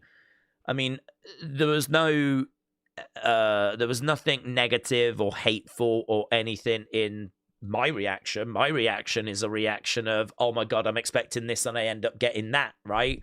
Oh, and look at that. They've got like a micro cameraman as well. This, like, they've thought of everything. Like, this is so good. I was enjoying it. I was involved. It was positive. I think for me, because I've took it that way, I think it was intended that way. And I don't think there's like a need to sort of make something out of this that I don't think was there. But what I do think it opens up is a very interesting conversation around, should we do this going forwards? Like, is this something that we should do again in a few years' time, in 5 years' time? Or, you know, is this something now that is outdated? Because I could see an argument where for people saying, yes, it is outdated. And I think there is a place in this world for micro wrestlers. And the other conversation you got to have is it right that this is how micro wrestlers are presented? You know, they're always in these kind of comedy spots rather than, and they've always been in those comedy spots rather than go in there and put on a banger. You know, We LC was Hornswoggle against El Torito, and it is such a great match But I mean, it's got comedy all throughout it. Like the ladder is this tiny ladder. The chair is like this little chair. And there's like all these comedy bits in there. But honestly, that was such a great match. People had so much fun with that. We don't really use micro wrestlers in WWE anymore. And so it's never been a conversation. It's not, we've never spoke about it. And we don't even like do those kind of moments. So yeah, it's one of those that it is old school. I've never really questioned it. It's never been something that I've ever thought about. It's funny because it's not long this has happened after Snow White. And it was a big thing in Snow White, wasn't it? Wasn't it Peter Dinklage, was it? He came out and said that it's not... I can't remember what he said, actually. Like, it's disrespectful that dwarfs and, like, these are the kind of roles that little people are getting, is, like, these dwarf roles. And then I think a lot of other dwarfs, including, I think, Hornswoggle, I think he was on, like, news channels going, no, these are the roles that are for us. These are the roles that we have. So if you're going to say these roles are disrespectful, there are no other roles for us. So, you know, we're kind of, we don't have anything then if we don't have these roles. And so there's been this kind of conversation around it in regards to Snow White, but we never brought that into wrestling because in WWE we never used micro wrestlers. So I think what I'm saying is I did question this myself after I had done the stream and the breakdown. I don't look back on my reaction as anything like that I'm embarrassed by, because I know where it came from and it came from a good place. And I really enjoyed the segment. And I think I took it the way the segment was intended. But I do think it's not completely unfair to ask the question of, should we do this going forward? And is this right for 2025? And if there were people that had issues with it, I could listen to that and understand that. But I don't think it's quite right to like demonize everyone that enjoyed it, because I think it's a bit more complicated than that. I don't think it's, oh, what, you was laughing at a micro wrestler, what, because of their size, and you thought that was funny. I don't think it's not that simple, and it wasn't that for me. So yeah, I don't know, like, how much do we want to make a thing out of this? Is there going to be a thing that's made out of this? Is this just a storm in a teacup that no one cares about and that's it, just goes away? Is it even a conversation? But then I think about the fact that it was a conversation for Snow White, and it's not a conversation we've had to have because we don't use micro wrestlers. I mean, they're people that deserve respect. And so maybe presenting them this way is outdated. But I don't know. I mean, all I can tell you is that my honest reaction was what I, gave. And I don't have any regrets about that. I think that it was a fun spot that I really enjoyed. It was a fun segment. It's not like I want to see it every week. But I think it came from a positive place. I received it as a positive thing. But yeah, maybe it does open up a question about, is it time to look at that and question if that is the right way to... Because I said during the member stream, I was like, actually, in reflection, maybe I would feel more comfortable if we'd brought out someone weedy, someone that never went to a gym, someone that came out and was like, stick thin and was like a bit of a nerd. We, kind of did that. Maybe I'd feel more comfortable that way rather than bringing out someone that has like a physical disability. I don't think it's unfair to say that's a physical disability. I think they do get classed as being disabled. If you are below a certain height, I think you are classified as disabled. I'm trying to not offend anyone or say anything offensive, because I'm not trying to be offensive. I'm trying to have a serious conversation about, what could be a sensitive matter. And, yeah, I don't know. I can maybe see something there, but I don't think... that comment feels like it demonizes people that enjoyed that segment. And I suppose the point I'm making is I think it's more complicated than that. And I'm trying to explain as to why it was not something that crossed my mind at the time. There we go. James said, people are just too soft these days. Well, but I suppose the thing is that is also where we are. So we are in a landscape where people get offended quicker. And the other thing as well is things change. And, I suppose in regards to like micro wrestlers, they don't always, I can't speak for them, but I can't imagine they always want to be the butt of the joke. I can't imagine they always want to be in that hornswoggle position, the dink position, the John Wiener position. Like, sometimes they want to be presented as being cool. Who was that guy in AAA who was a micro wrestler, but was, like, so amazing? That was great. We actually watched him on a AAA show, and I think I can't remember what he was called, but I think is that El Torito? That's what El Torito has gone and done, because I don't know what El Torito went on to do, honestly, after he left WWE. But I think someone told me that was El Torito, or was connected to El Torito in some way. But there's a micro wrestler in AAA that is, doing all this amazing action. And in all fairness, El Torito used to do that. But we did also dress him up as a bull and have him pretend to be a little bull whilst we also waved at whilst we did a matador thing, So, I don't know. Dignity. Yeah.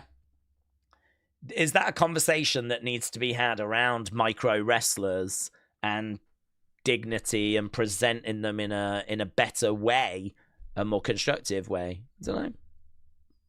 I do you know what? Honestly, I don't shy away from conversations, but I think genuinely the answer on this is that I can't really contribute. It's really them that need to talk about it. It's the micro wrestlers that need the floor, that need the spotlight, that need the microphone.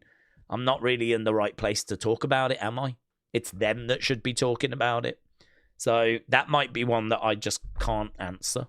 That might be one that's a really good conversation for them to have, and for them to kind of talk about, and for them to tell us how they feel, and what their frustrations are. And I got to tell you, I would listen to that conversation.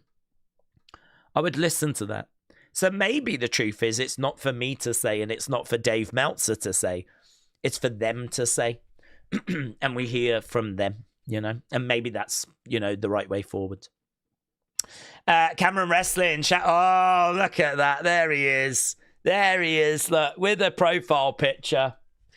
Shout out to you, my friends. Cameron Wrestling's joined us for a long time, and always have appreciated Cameron's contributions. But we do a new thing on the members side now, where we do like this quiz, and Cameron jumped on, and it was great having a chat with Cameron.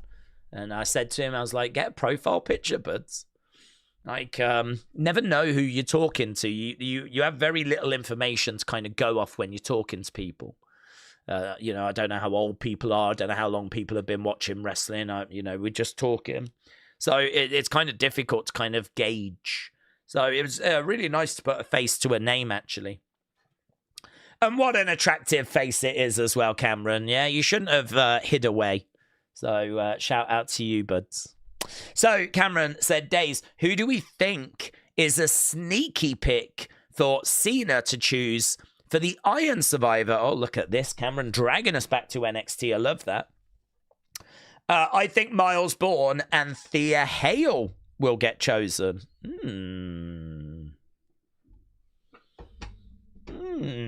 Well, they did a thing with Tavian and Josh Briggs. And so I do wonder if both of them are going to feature. Tavian and Josh Briggs. I think Tavian was even talking about the fact he wanted to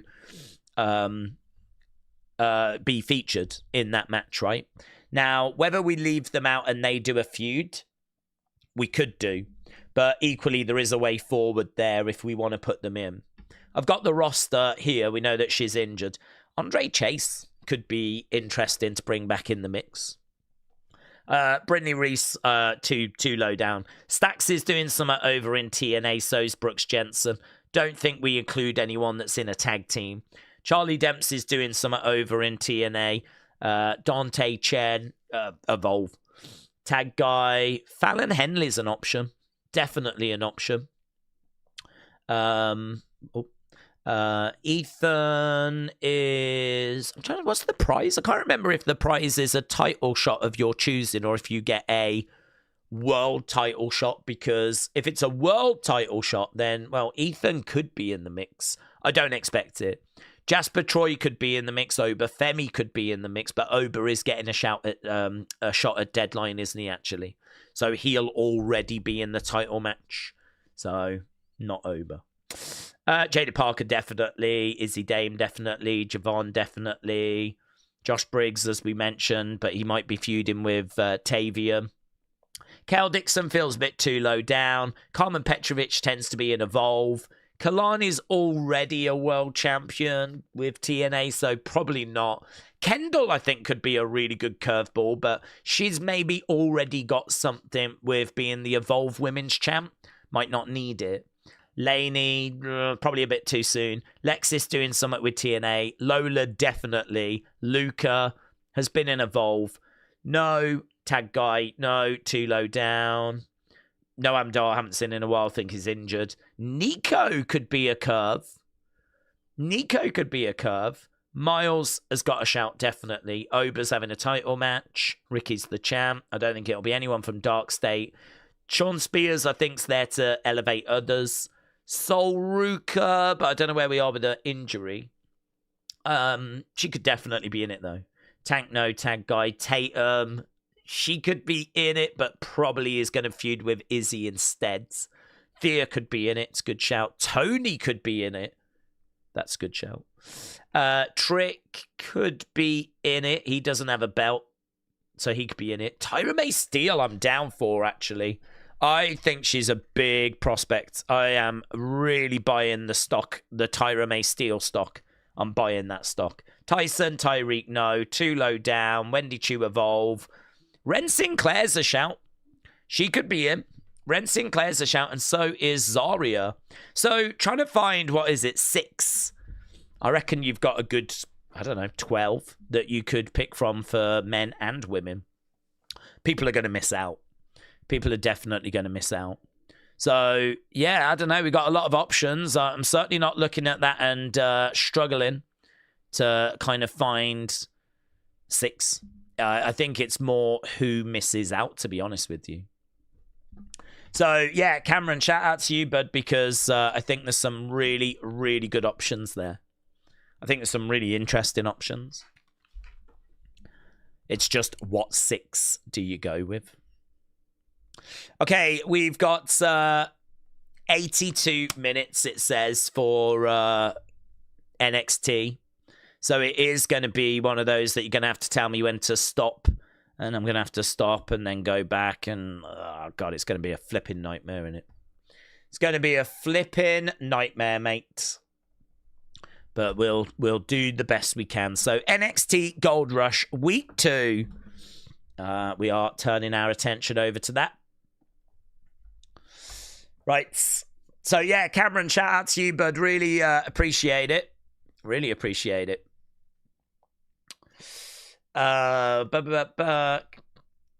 We need people to take pins, says Martin. We need people to take pins. Is it tape this week? It is tape this week, yes. Sonny, hello. Hope you're doing well. Champ, shout out to you. Yeah, it should be live on USA. Over on Network, it's a taped show.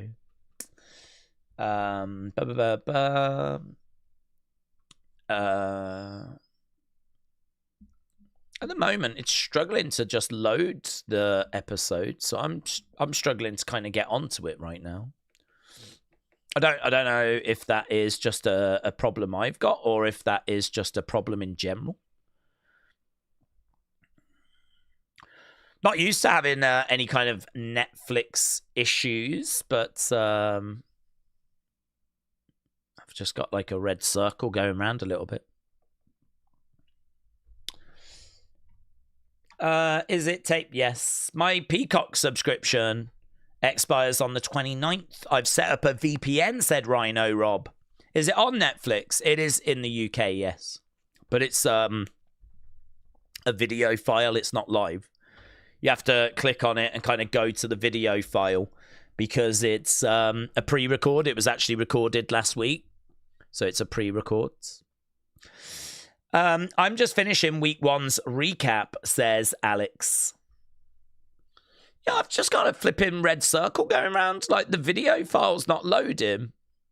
And there's not really a reason as to why it's struggling. I might try and flip over to Starlink and see if that works any better. Just will not play. Just got a red circle keep going round. So if you're watching it on Netflix and you've actually got the episode playing, you'll have to just let me know. And maybe it is just like a little internet thing. But my CW has started. Okay, I feel like I'm getting somewhere. I've got some sort of image on screen. It's Sean Legacy time, said Alex. Mine's opened up okay. Oh, okay.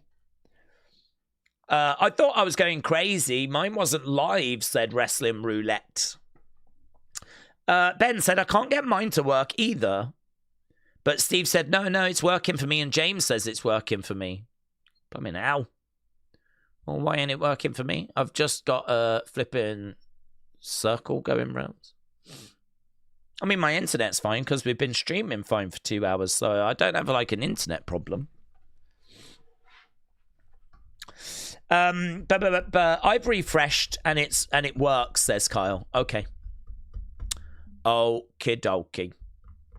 Well, we'll be underway with it, but it's just, I mean, there's a few problems here. A few issues. Didn't have no issues yesterday. I'm watching it, says James. Pete Rosenberg's on commentary tonight. Right, what is... It works for me, says David. Okay, what's the first match? And I'll get this graphic changed over. Is it Sean Legacy that's up first? What minute are you on? I'm not on any minute, mate. I can't get in there. Is there Evolve tomorrow? No, there's no Evolve tomorrow. Evolve's having a week off, isn't it? I don't really know why. I don't know if they kind of botched the taping or whatever and they were an episode short. But, yeah. No Evolve. They said a week off and they kind of promoted in a couple of weeks' time. I don't watch Evolve, but I do know those guys. Oh, well, they're great talents. They're great talents. Jackson Drake against Sean Legacy is the opening match. And, yeah, we've really enjoyed... watching Evolve. Or at least I have. It's one of those that if you don't watch it, you're not massively missing out. There are some good matches. You can normally get something from the shows. I would expect Sean Legacy to be quite eye-catching in this one. Jackson Drake is a great talent. I mean, he's solid in the ring, but I wouldn't say he was spectacular. Okay, the video file is working now. I'm skipping forward a touch. Okay, I've got the bell sounding, and I've got... I'm underway. So I've got Jackson Drake in white, and I've got Sean Legacy in blue. This was recorded last week. We had a takedown there by Sean Legacy. He's going over. He's round the back of Jackson Drake, and we're down on the ground. He's got a headlock applied at the moment. We got swipe right at ringside with Jackson Drake there, all part of the same group, Vanity Project. Working on the arm there, back up on the feet, kip up. And right now, Sean Legacy reversing.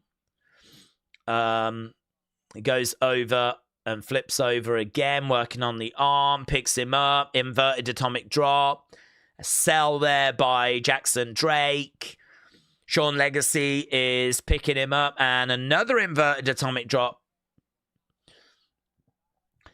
Sean Legacy needs a call-up. Kick to the back. And again, lovely standing moonsault there by Sean Legacy, and Jackson Drake rolls outside the ring. You'll have to let me know if I'm in sync. I mean, I can't imagine I am. I've just randomly guessed as to where we are 7 minutes into the show. Chop, we're on the outside. Chop coming in there by Sean Legacy. Jackson Drake goes over by the ring steps. Right now, Sean Legacy smashing Jackson Drake into the edge of the ring. And again, chop coming in, and Jackson Drake goes down. That was a lovely chop that came in. Aaron said SmackDown will be a video file on Friday. Yeah, I'm not looking forward to that. You are about in sync, said Alex. Okay, that's great. Well, we're on the outside, and Jackson is selling pretty much in sync, said Stone. Okay, well, great. Thank you. I mean, it's complicated because, of course, there is a delay coming from YouTube as well. I mean, there is a slight delay between me saying these words and you hearing them. So that's playing a factor as well, isn't it? Right now, we've got Jackson Drake on the outside, grabbing Sean Legacy. Still on the outsides. He's going to look to pick up Sean Legacy. No joy. Legacy picks up Jackson, slams him back in the ring. Goes for the cover to kick out there by Jackson. Jackson is getting up to his feet. Sean Legacy. Reverse. Legacy over against the ropes. Over the other side. Oh, basement drop kick. Stomp to the back. Drop kick there by Sean Legacy. So Sean Legacy has got Jackson Drake down. Legacy going back over to the corner. Grabs his leg. Kick coming in. Legacy, back elbow. Going up and flipping over. Lovely work. Inverted DDT. No joy. Suplex there by Jackson Drake. Oh, God. We're going to commercial break. Jesus Christ. Okay, I'm pausing it. Okay, I've paused it. Commercial. The second we are back from commercial, you've got to let me know. The second, because I've paused it. Okay, commercial, thank you. Raw deal, 5 hours, squeeze them tight. Hello, William, hope you're well. Benny said, I come for your waffling, but I'm staying for another Carmen live update. It's the only reason I do these streams, to be honest. Akeem said, it's just too much pressure. Akeem, honestly, but if you need to sit this out and let the other people tell me when when we're back, then that's fine. Don't try and be a hero, Akeem. Don't try and be a hero. Yeah? If it's too much, I really respect you saying this is too much for me. I can't cope with it, and just, stepping away. Respect. I respect that. Daniel said, still not getting it on Netflix. It says next episode is the 3rd of December. What you have to do is when you actually click on the thumbnail for NXT, you've then got like all the options for episodes. Go to this week's dates, click on it. It's a video file. So it is true. NXT is live next on the 3rd of December, but the video for this week's episode is there. It has been uploaded. Thank you, Daze. Hope you're doing well, says William. Shout out to you. There is no commercial. No, not for some people. If you're watching on Netflix, it just goes straight through. But in America, they're watching it on CW Network. And so there is commercial. If you go to the NXT section and just click on the episodes, James said the progressive ads are weird and kind of creepy.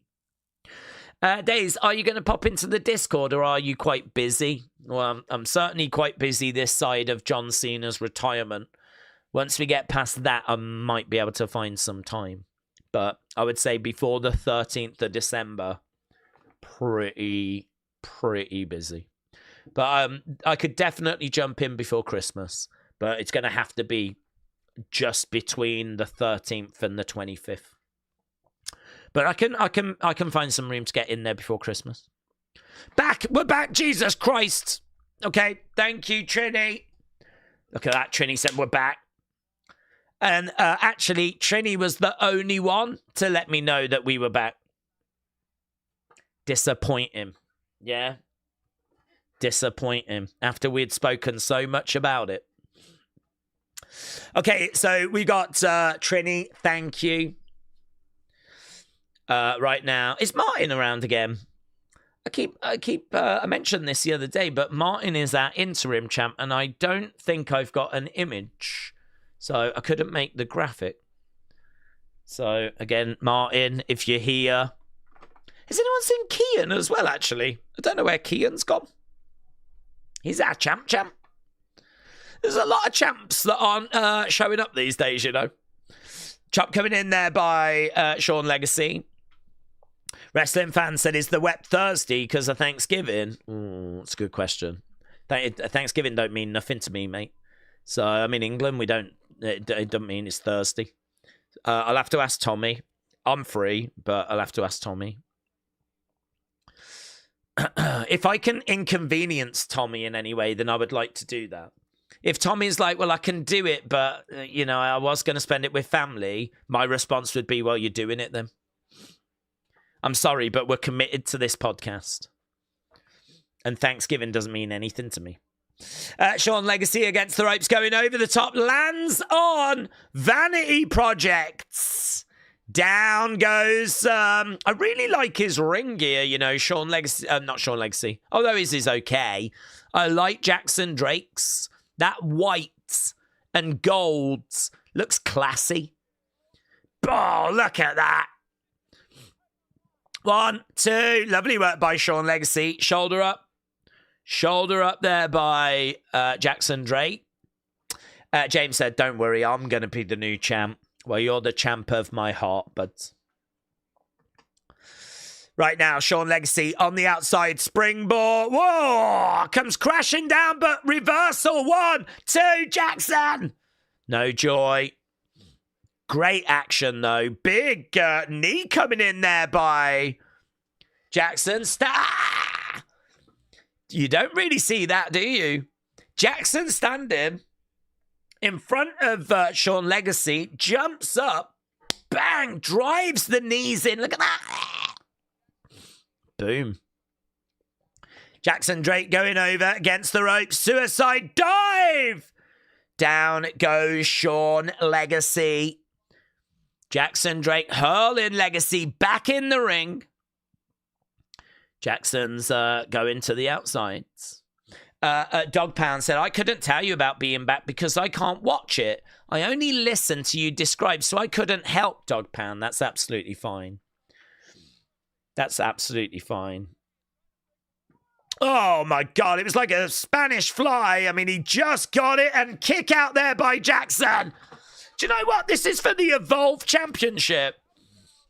And if anyone thought these two were going to get in the ring and just, like, goof around and not deliver, well, then how embarrassing to be you. That's all I can say. Because these two are putting on a really fun match. I think we've got a legacy chant that has broken out. Trey Gaming, hello. Shout out to you. James said, I'm going to ban all the other Jameses because it's actually annoying. We might need a new name for you, James. Elbows coming in. How about Angry Muffin? How about Sweary Mary? Oh, mate, right into the gut. Right into the gut by Jackson. Hanging Legacy on that top rope.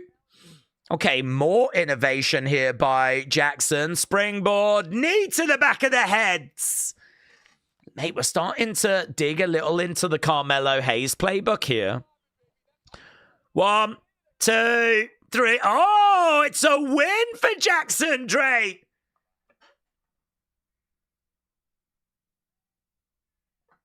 Wow, I don't mind him winning, but that was actually relatively clean. That was quite clean. Mate, they're excited by this guy, aren't they? They clearly believe in this guy.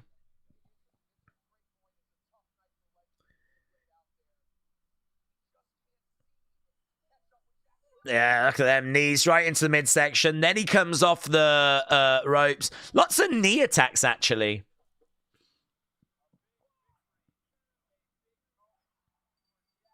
Jackson, Drake. Getting the job done. And there is the Vanity Projects. That's a tough loss, isn't it, for Sean Legacy? Tough loss.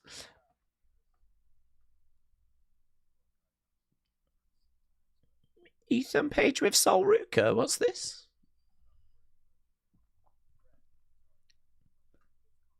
It's complicated. What's this?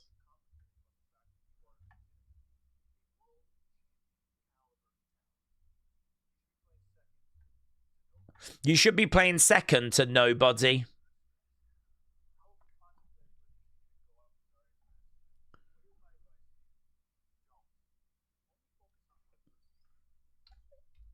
Only focus on one person. And that's Sol Ruka. Here's Myles. Borne.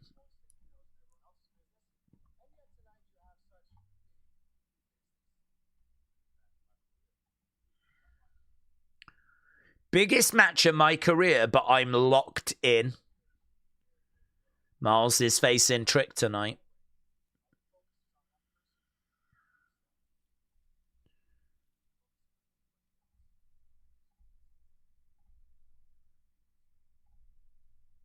You're focused on everyone else, and that just means I don't have to focus on you. So, Ethan having a word there.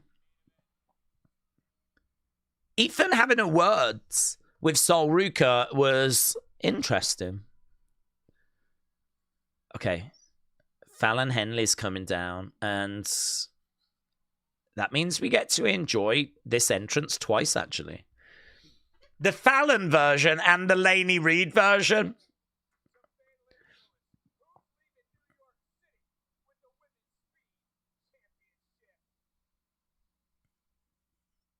Oh, Jesus Christ. Why can't we just enjoy that entrance in its full entire... I have to watch Roman Reigns do his full entrance every single flipping time. I have to watch Jay do his entrance every time. And literally my favourite entrance we show this level of disrespect to. Right, we just got John Cena... commercial. Well, it's Cena first, and then... Unless it's Cena when we come back from commercial.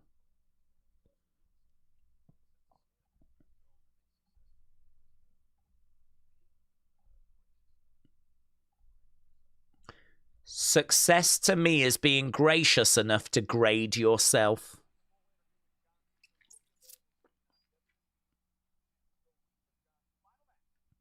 Dun, dun, dun, dun.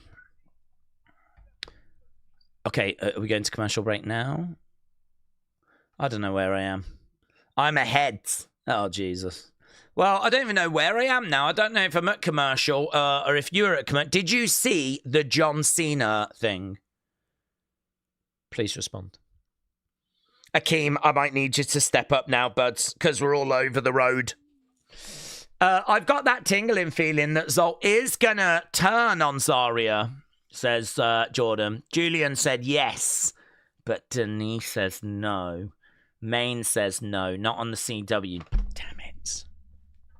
Okay, well, you're going to need to let me know when the Cena thing is done.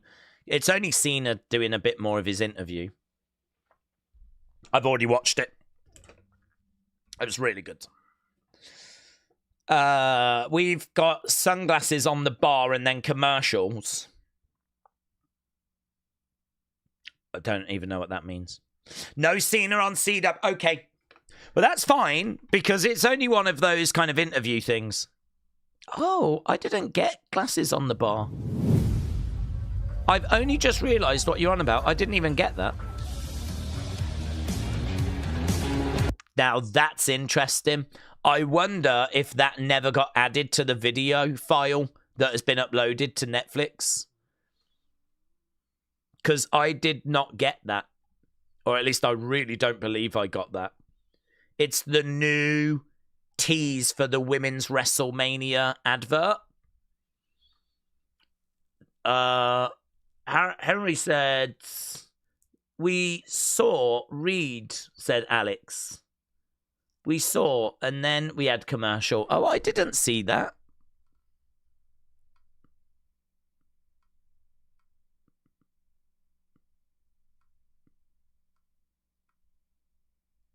No, I don't have it. I had the end of the match, Sol Ruka, Fallon come out, and then the John Cena thing. I haven't got it. Dr. Luciala said I didn't see it either. Yeah. We're all looking at different things here.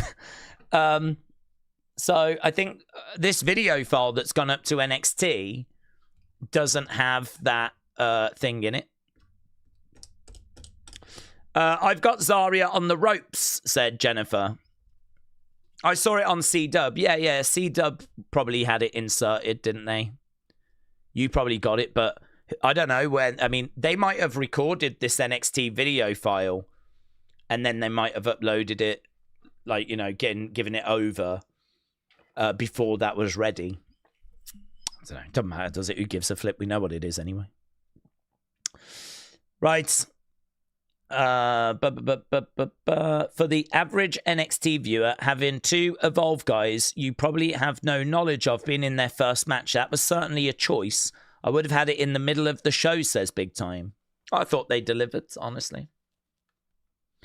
It's a tease for an advert. Why is it a big deal? I don't know why it's a big deal, honestly. I don't even know why they're teasing it. We're back from commercial and we're at John Cena. Okay, Glock Ness, can you tell me when we're done with Glock Ness? Can you tell me when we are done with Glock Ness?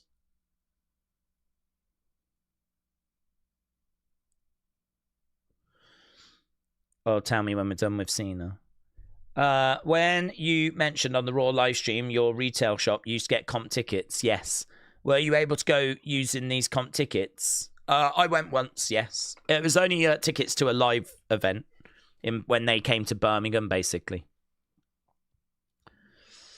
NXT tonight is looking and feels like a tape show. You could tell all the outcomes last week really took the wind out of the crowds. We're back from the advert. Are we back from the Cena thing?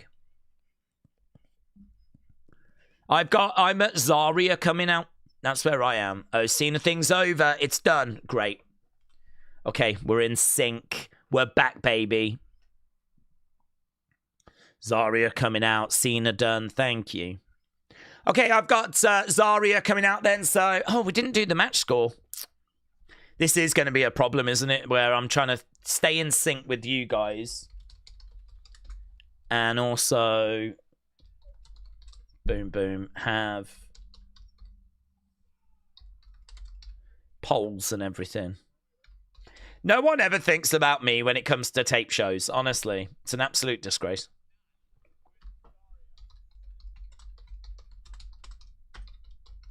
Okay, no Sol Ruka coming out with Zaria. Zaria is coming out on her own.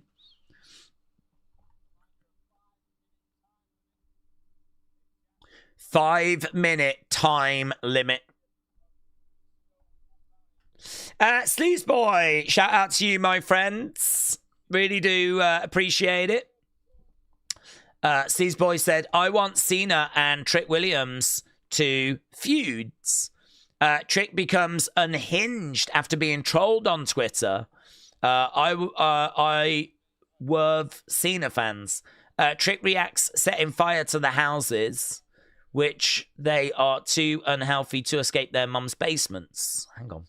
I want Cena and Trick Williams to feud. Well, there's an obvious problem with that. Trick becomes unhinged after getting trolled on Twitter by the I Love Cena fans. Trick reacts by setting fire to their houses, and they are too unhealthy to escape their mom's basement. Okay, I'm with you now, Sleaze Boy. I'm with you now. I was going to say, trying to set up an actual feud between Cena and Trick when Cena's only got 2 matches left and we know pretty much what both of them are, is going to be a little bit tricky. I don't know. I mean, are we saying that Cena fans are frustrating at the moment? There is a lot of love for Cena, but I think it's understandable with his career, you know? And the fact that, like, he's about to go away for good. And granted, you know, his time in the spotlight is over. But we are closing a hell of a career. That's an interesting one. I've not seen any pushback on Cena fans. I've seen a lot of appreciation for what Cena has done. But it's interesting if it is winding some people up. Roll up there as kick out by Fallon. Zaria gets up round the back. Crucifix, trying to get Zaria down. She does. I've got 344, 343, 342, 341, 340, 339, 338, 337. Sit down there by Zaria to... No, Joy going for the cover. Fallon getting round the back here of Zaria going over against the rope. She rolls her up. 1, 2. Kick out there by... Zaria. Fallon goes over. Crossbody. Down goes Zaria. And kick out again. Another kick coming in by Zaria.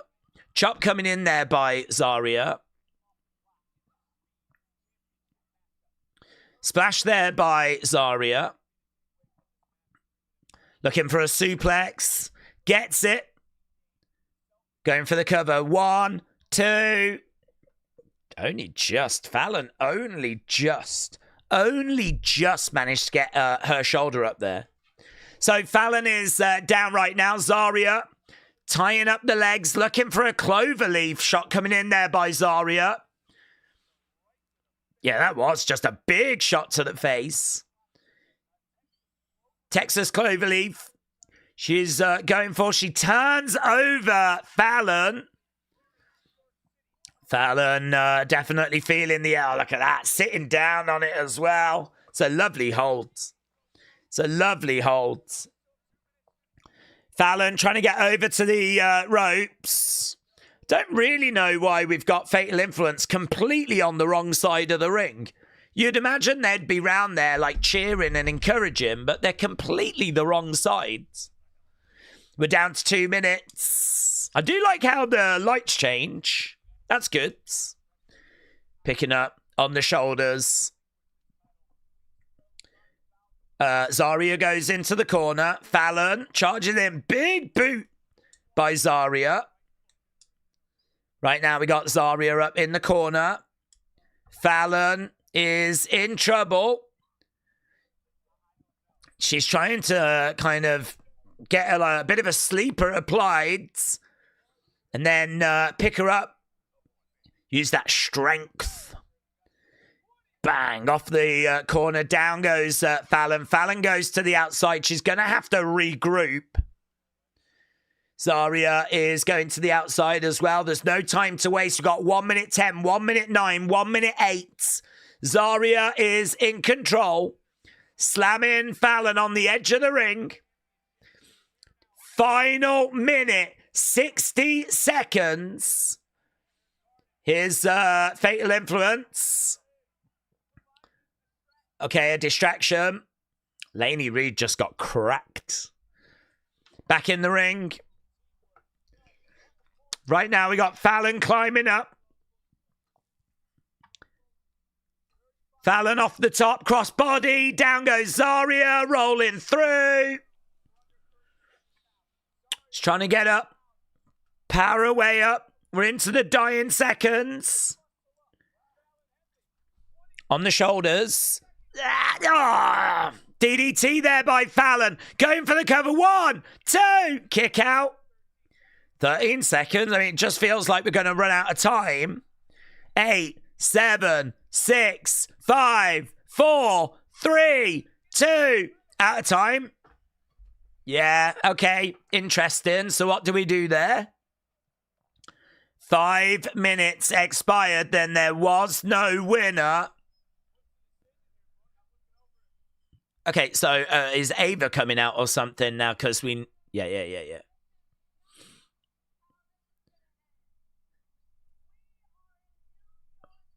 We're in New York. And there needs to be a new speed champ.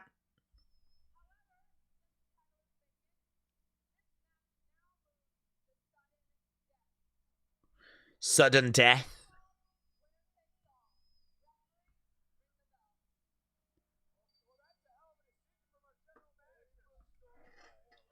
Hang on.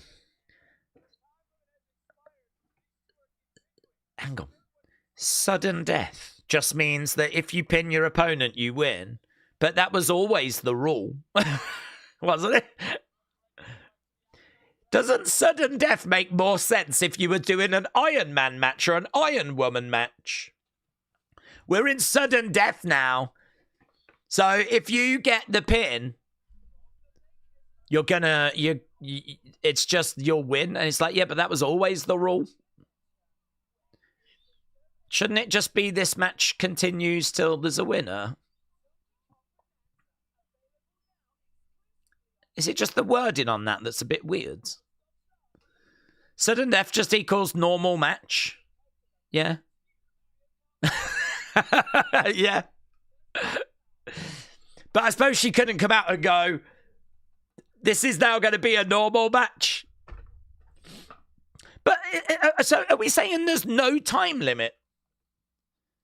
I mean, what if they're... I mean, what? There must be a time limit. So what does this mean? Is this just the note? What does this mean? I mean, I get it. Whoever gets the pinfall or submission wins, but that was always the case, right? Whoever, you know, I'm guessing there's still count out and all of that, right? I'm guessing we're at commercial as well. Glockner said, I think it just sounds more dramatic. Yeah. I get it. I mean, we are being very nitpicky, but honestly, I can already hear Brian Alvarez kicking off. He's already said many times he finds Ava to be like one of the worst GMs. And I must admit, even this one is one that I'm like, what? Yeah, and actually, we're not alone. Look at this, Slam X. The match has turned into a match. Guys, this match, it's official, has now turned into a match. So that's Slam X's approach. But WWE have gone, sudden death! Ah! Oh my God! Can you believe it? This match is now sudden death! So what that means is anyone that now gets the pin or submit, they're going to win this thing.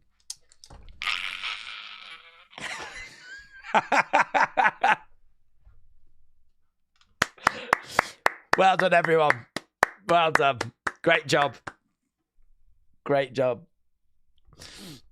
You're right. I mean, it is just to add more drama, but I love it. I do love it. Speed matches are normally strange. It should just be a normal match or just give it more time. It's funny that Ava just ignores that Fatal Influence is still at ringside and can interfere. I mean, if we start pulling on that thread, a lot of pro wrestling might unravel, unfortunately. Here's an idea. We should drop the women's speed title. Just give us NXT women's tag belts, said Dominic. Maybe. The only problem with women's tag belts is they don't want women's tag teams. They're not looking to make proper women's tag teams. Because the reason why we've got the women's tag titles is because when you've got Alexa and Charlotte not doing anything on the main roster, you can just put them together and give them something to do. And obviously, if we had a female New Day and a female Hardy Boys and a female Dudley Boys and whatever, we had proper teams, then the roster, that would be a division that you couldn't just put, Charlotte and Alexa into as easily. So really, it's a way of getting women on the show that don't have something else to do. So I think this is why they're not looking to create women's tag teams in NXT. Hence, there not being a need for the women's tag titles. The only thing you could say is, what about the women that can't get onto TV in NXT that need TV time?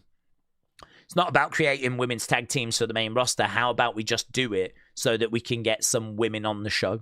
We're back. We're back. Boom. Jesus Christ. Thank you, guys, because I don't want to miss this sudden death match. Not for 1 second. Why is this crowd not chanting sudden death? Sudden death. Sudden death. Sudden death. Right now, shot coming in.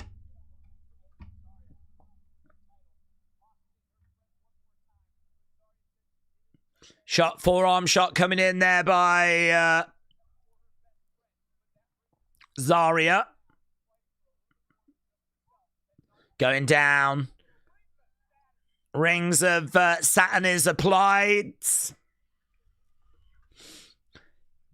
40 minutes into the show. Jared said, whoever loses, but that's not PG. Oh, whoever loses dies, but that's not PG. Or I don't know that I'm looking for that. I mean, it would definitely add some drama. Over in the corner goes Zaria. Fallon in the corner. Zaria grabs her. She's going to look to hurl Fallon into the ring. Zaria coming in. Clothesline. Down goes Fallon. And again. There's no time limit on this. What if we just go for the rest of the show? And they're both shattered and they're just like...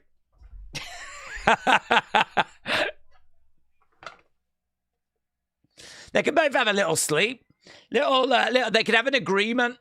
We'll have a nap for an hour in the ring. And then once we wake up, we're going to go again. 1, 2. Might be like back in the flipping 1800s, early 1900s, when matches would go for like 2 hours or whatever. Zaria goes into the ring steps. Laney moves Fallon out the way. Zaria gets thrown back in the ring. Fallon gets in, charges over. Big shining wizards. Against the ropes goes Fallon. Leg drop, back of the head. Zaria down. 1, 2. She's done it.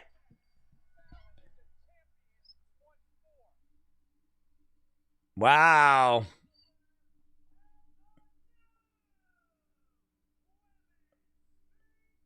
Well, it didn't go for hours and hours and hours. Well, there we go. I don't really want to say because I said she's done it, but I didn't say who had done it. And I don't know where people are. Someone's done it.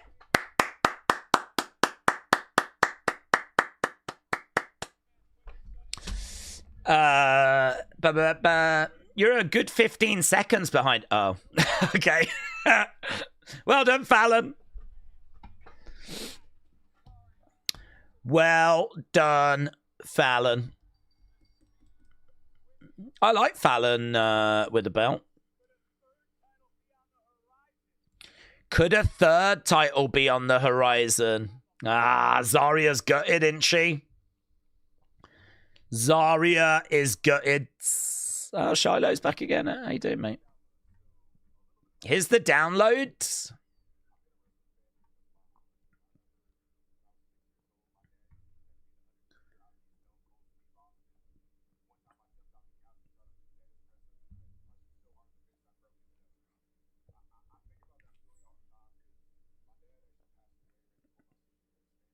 Oh.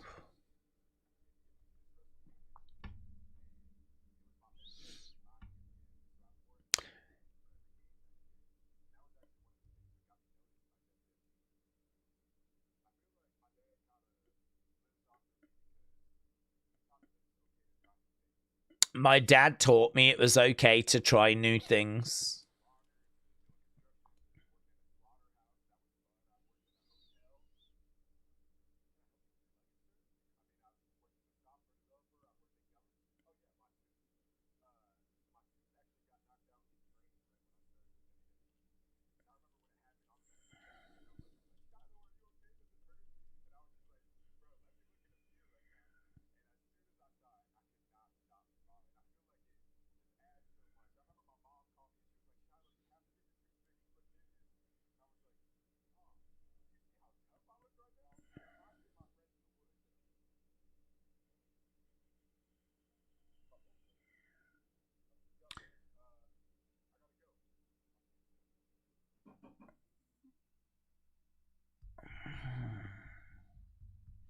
It's really interesting, that Shiloh stuff, because it's not presented the way that you would expect it to be presented.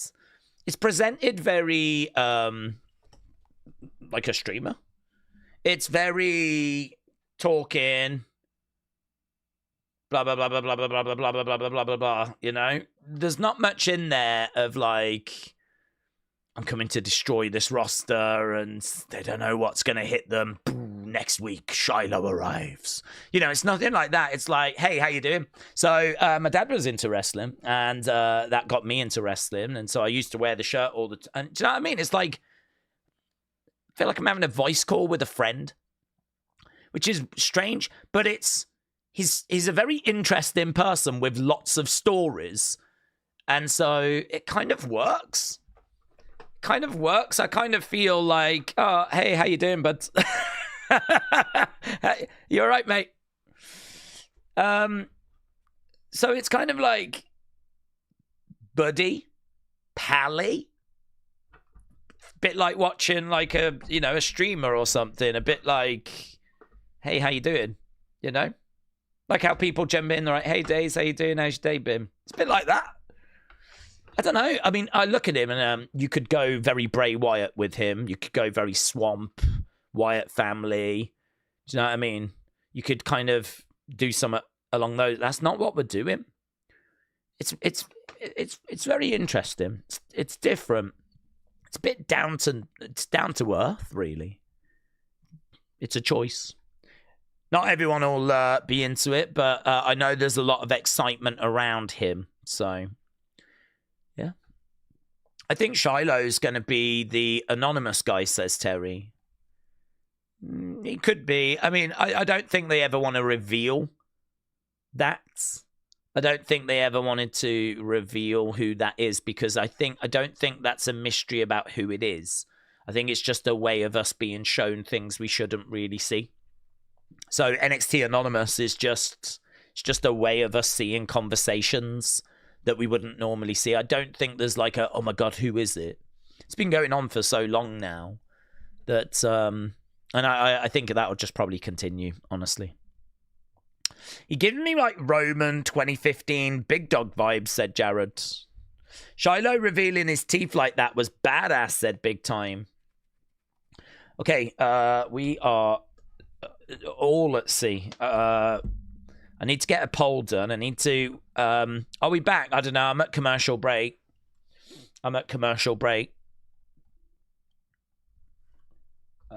Match score. So, what did you think about the sudden death match?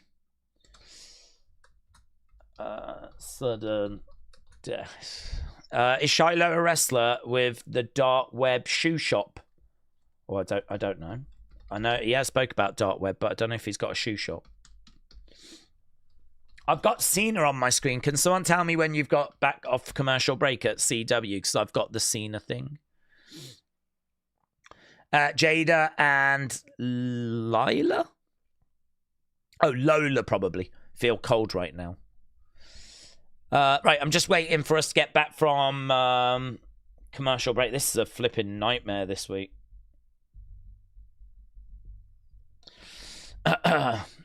CW is back. Okay, so have you got John? I'm just going to press play.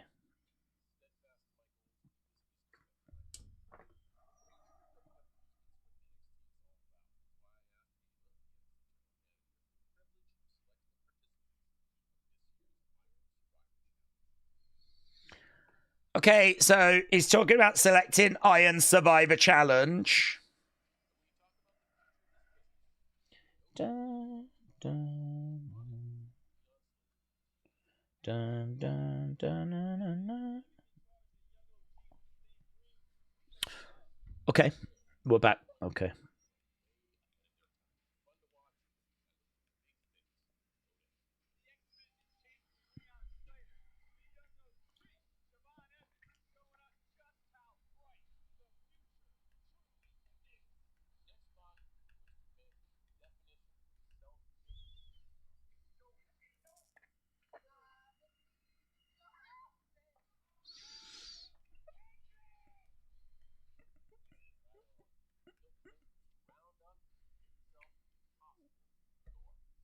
Okay, so John actually talking about Joe Hendry is kind of interesting, isn't it?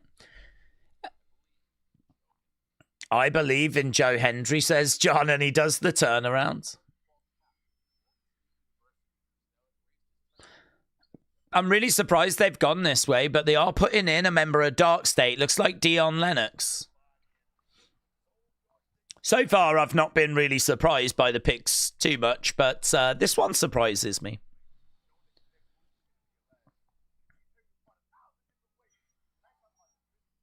He is a really good talent, like Saquon. Oh, wow. Okay, that's good. So the winner of Myles and Trick will be added. So Javon Leon makes sense. Didn't think about Leon because he's TNA, but okay. Joe Hendry makes sense. Dion, a surprise. And I thought it was 6, but it must only be 5.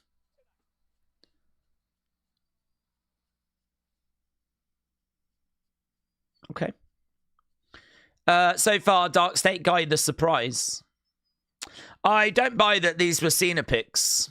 Oh, no. Here's Jordynne Grace. Oh, right. So Knockouts title now. Knockouts title match.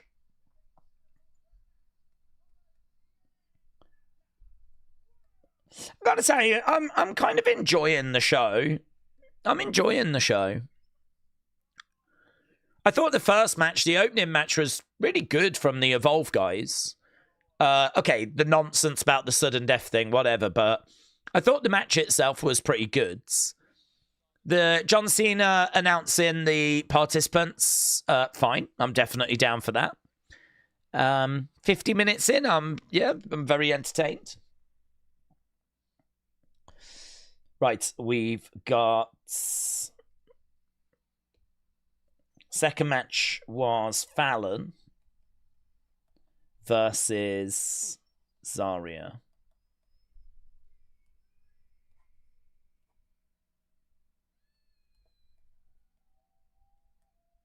Okay, Ying Lee.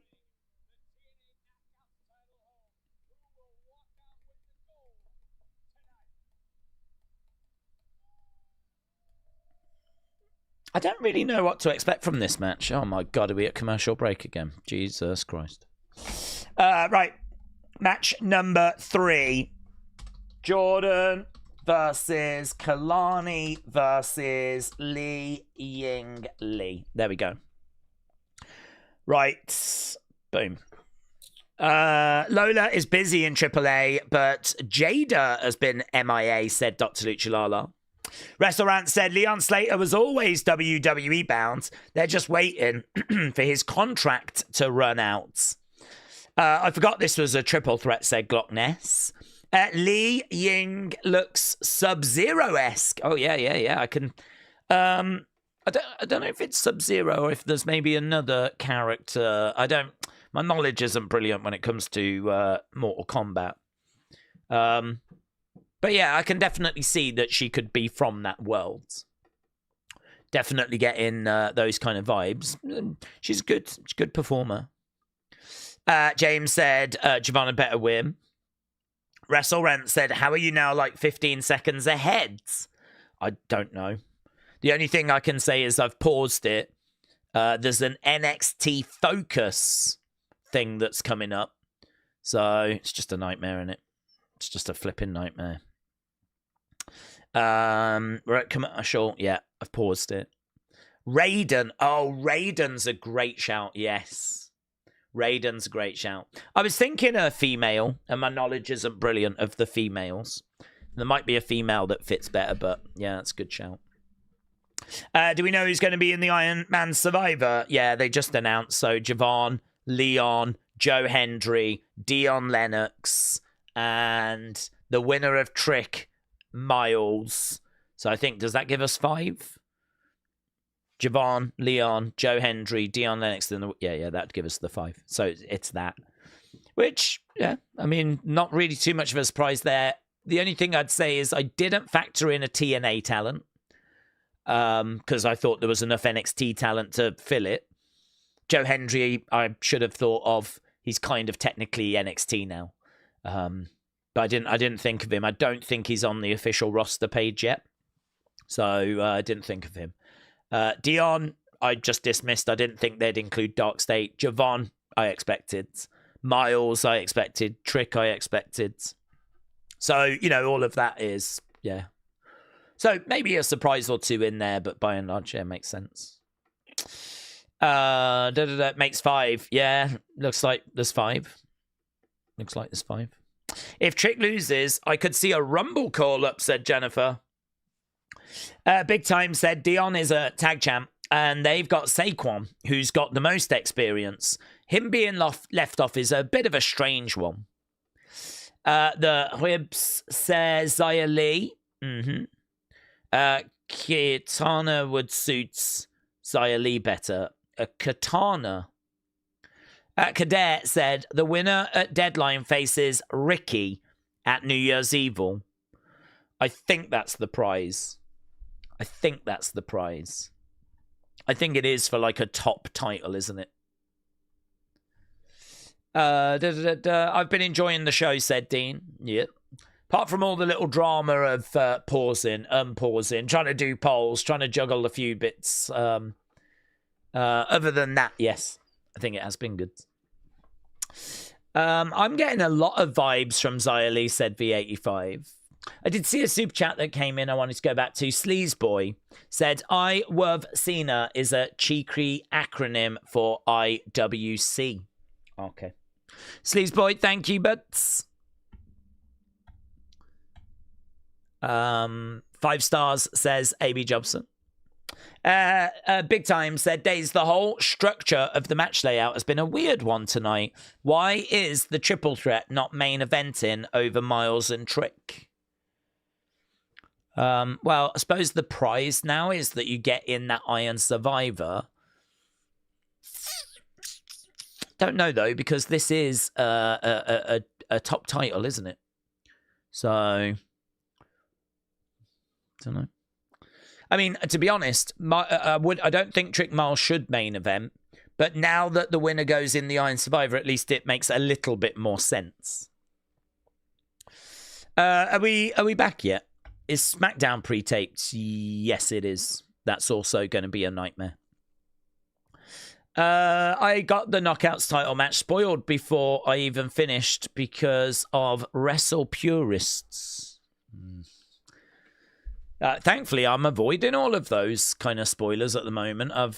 I'm managing to kind of stay spoiler-free. We are back, right. Have we done the NXT Focus thing, which is all to do with Tatum? We're back, said Love the Bearded. Thank you. I've got Izzy Dame at the moment saying, don't act like you didn't hear my warnings.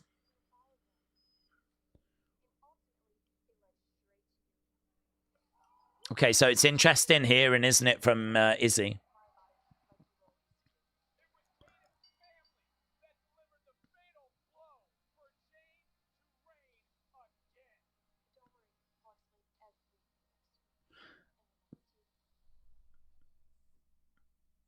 I'll explain everything next week. It is what it is. I am what I am.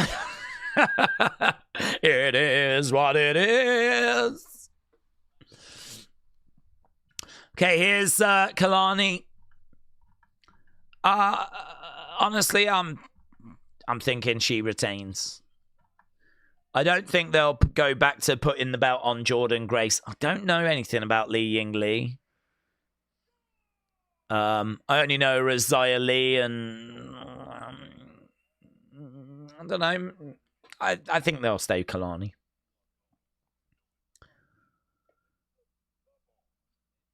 The traitor.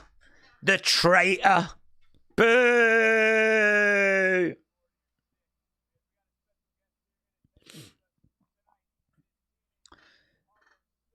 Carlos Silva in the crowds. Kelani looks like the little girl that's trying to act tough, said Jennifer. Yeah, that's what traitors do. That's what traitors do.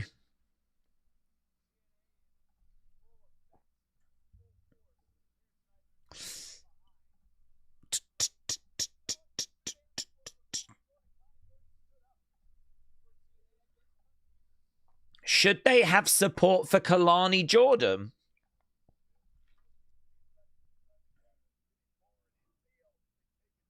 Okay, we're about to get underway. Roll up there by Ying. Shots coming in by Kelani. Jordynne Grace is going to be on the main roster one day. Oh, yeah. Hawks fan said Kelani is her. WrestleRant said the bell just rang. Jordynne Grace. Crowder with Jordynne Grace. Jordynne Grace. Big boot coming in there by Jordynne. Driving Kelani back into the corner. Ooh, right now we got bodies everywhere right now. Lee going up. Kick coming in. Kelani on the back of Jordynne Grace. Like a blockbuster there by Lee. As she goes down, she drags Jordynne into the middle. Kick out there by Jordynne. Kick out by Jordynne. Grabbing Jordynne. Bang. Let's go. Jordynne is the champ. The crowd very much behind Jordynne on this one. Leg sweep. Oh, lovely sell there by Jordynne. Ah, big knee coming in. Jordynne goes down. Jordynne over in the corner. Kelani on the outsides. Lee charging in. Bang. Shots coming in there by Lee. This is good for her, actually, because, like... Bang. She's someone I don't really know loads. I know her as Zaria Lee, but I don't really know where she is right now. Up in the corner, going up. Kelani comes over. Ah, well, I know where she is now. She's just been hurled out the ring. She just crashed and burned. Jordynne comes over. Big shots coming in. Driving Kelani back. Oh my God, she just lawn darted Kelani into the ring turnbuckle pads. Into the ring post. Double knees. Oh, mate, some of this is quite hard hitting, you know. Jordynne goes over, goes up. Oh, Vader bomb, Jordynne bomb. A Jordynne bomb. Right now, another... that was a bit... Come on! There was a couple of shots there by Lee that were like... I didn't find them very menacing. But then I'm not in the ring. To the outside goes Lee. I think TKO will revise the Raw that had that sign, and it'll say my first WWE show. Thanks, TKO. That's certainly what they would have preferred. Shot coming in there by Jordynne. Kelani goes in the middle of the ring. Duck underneath there by Kelani. Oh, do you know, I do love the way that Jordynne Grace takes moves. Like, when she gets planted, she's quite happy to, like, absolutely just plant herself flat. It's a few times that in this match in particular that I've seen her taking moves. And she takes them so well. Oof. Okay, Jordynne spills on top of Lee. Kelani in the ring with a smile on her face. The traitor looking out to the fans. She goes over to the outsides, going for a springboard moonsault. And she gets it. Takes down Jordynne. Oh, here we go. Commercial break. Commercial break, guys. Commercial. Commercial. Yes. Jordynne Grace is legit, said Hawks fan. That looked good. That looked cool, said Jennifer. Daze, you're like a good 15, 20 seconds behind. Oh, we're all going to be at slightly different places, I think. All I can tell you is that I have paused. I have paused.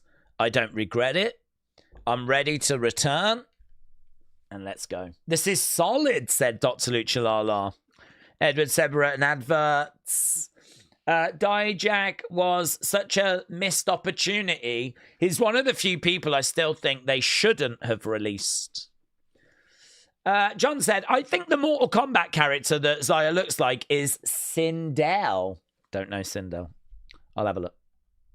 Sindel Mortal Kombat. Oh, okay. No, yes, I can really see that.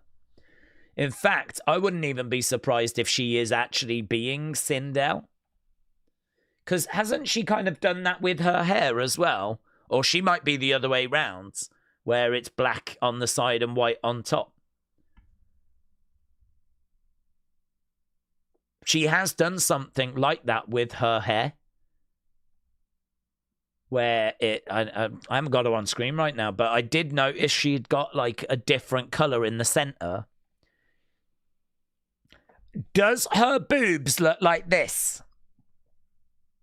We're going to have to keep a very close look because it's really important that we have pay close attention, and then we'll know for certain, won't we?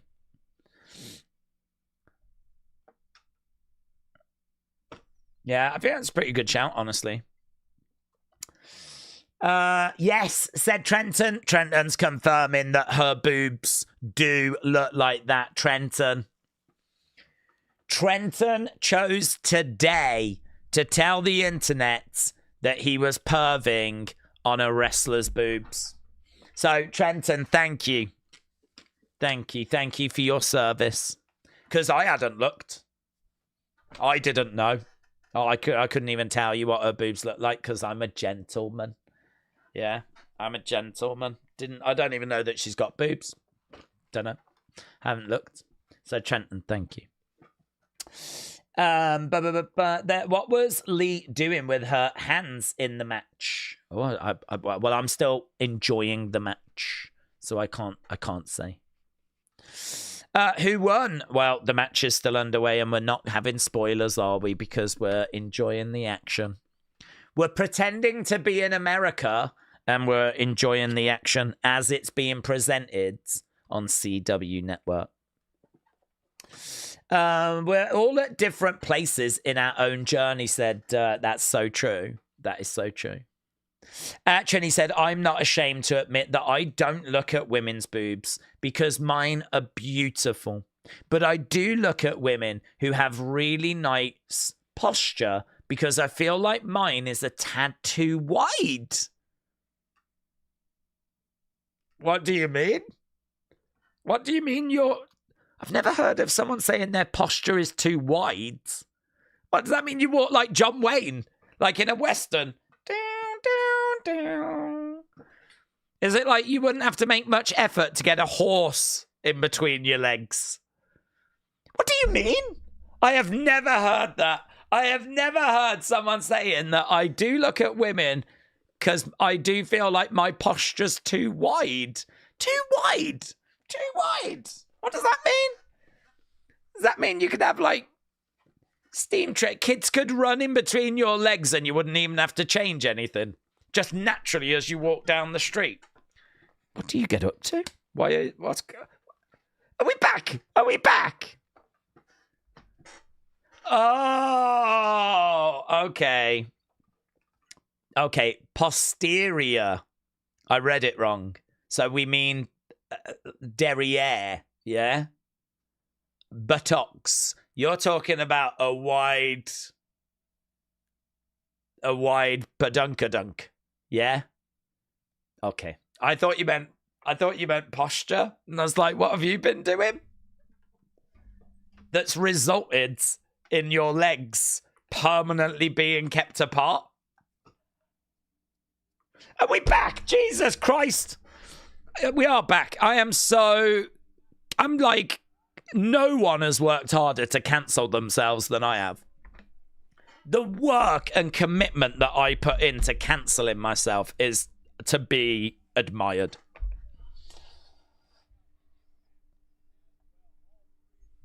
Did you hear what he said to that girl on his stream? He sort of made out that she constantly had her legs apart and that she walked like John Wayne. Could you imagine how embarrassing that must have been for that lady? That's no way to treat a supportive community member, is it? That's a disgrace.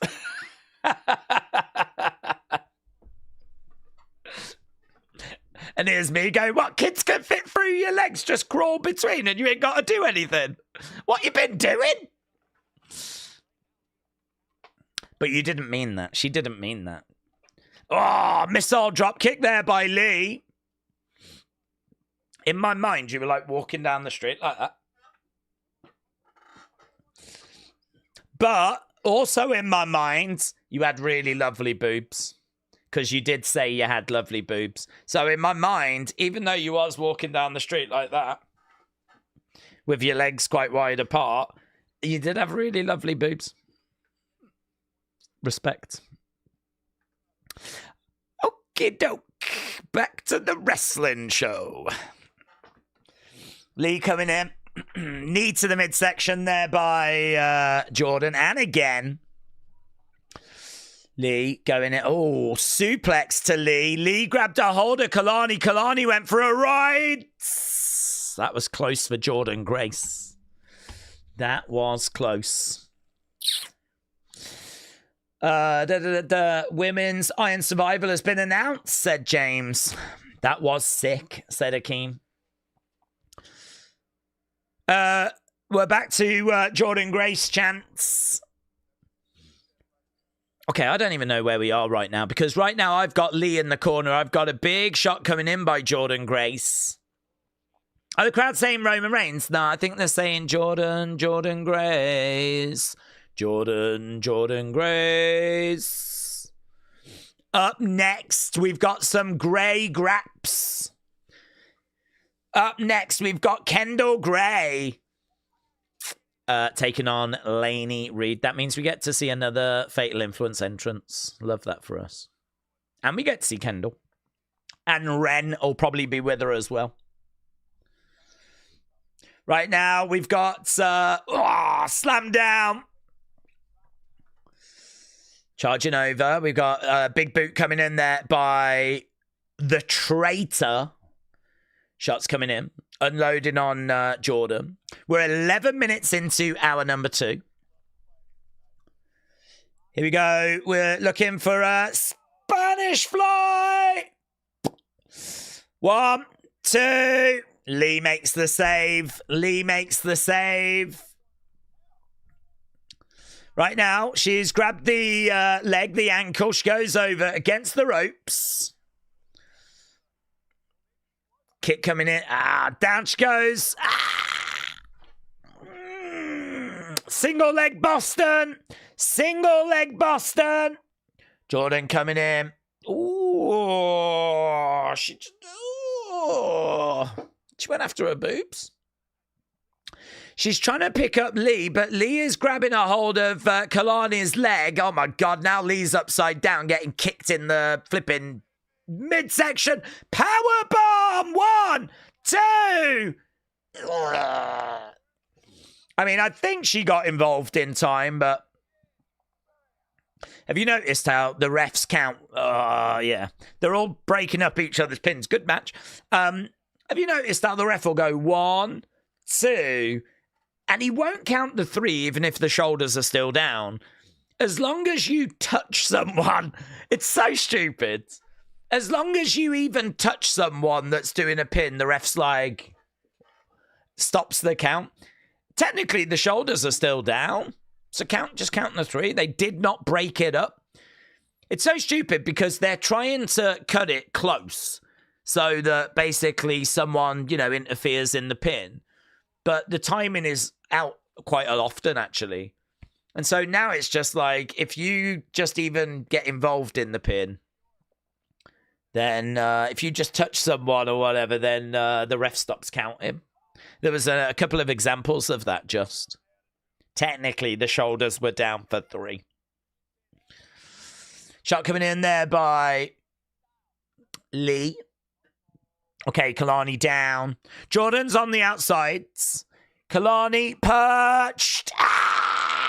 No one home. Lee, bang, big boot. Well, I don't know that Jordynne's going to make the save.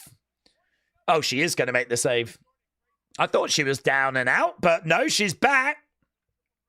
Kelani rolls her up. 1, 2. Oh, I thought that was it. I thought that was it because Lee had gone to the outsides. Oh, she got her on the shoulders. Oof.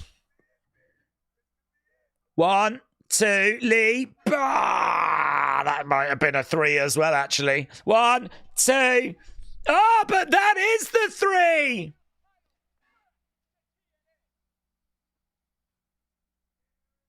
Wow.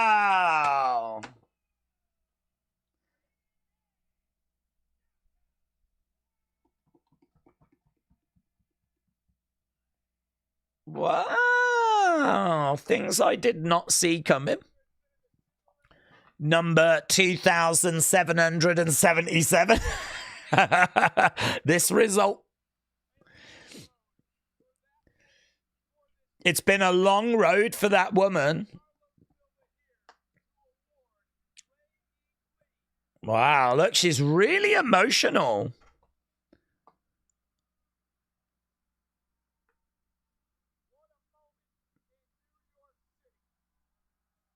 Yeah, but there we go. If I am behind, then Ying Lee with what I think's a shock win. I did not have her down to win it. I suppose I would have had her maybe ahead of Jordynne. I didn't think we would go back to Jordynne. But I just had very, very little doubt that Kelani was... Oh, yes, the traitor. The traitor has lost her belt. I'm thrilled. This is a champion we can be proud of, although I'm not sure because she might be a heel. I don't know. Okay, here we are. We're backstage. Fatal Influence. We're not done. 2 down, 1 to go.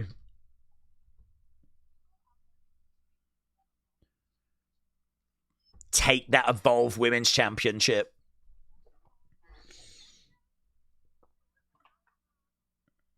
Here's Ava.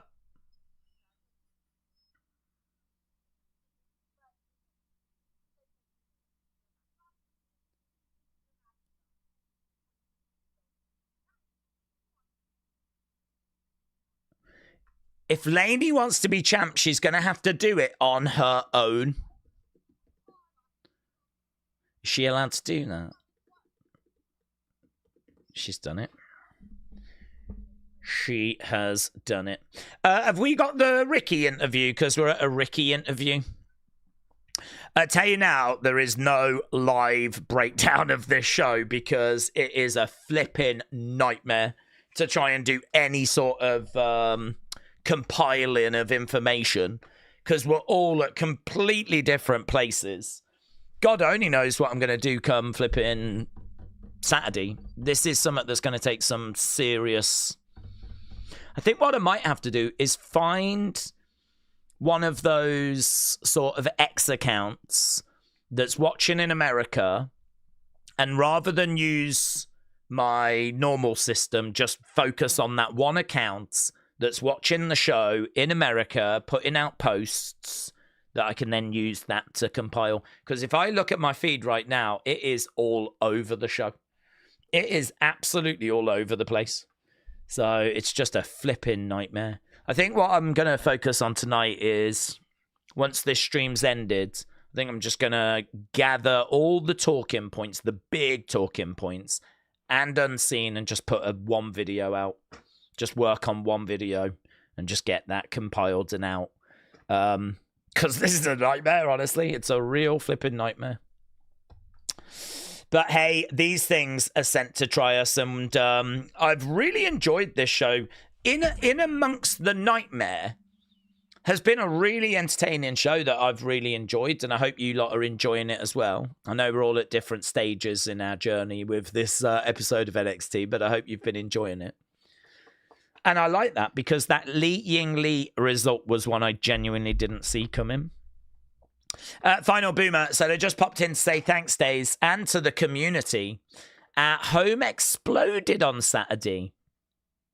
I appreciate life and y'all. Give thanks to others. Final boomer, what's gone on, buds? What do you mean your home exploded? Was it like a gas explosion or something? What's happened?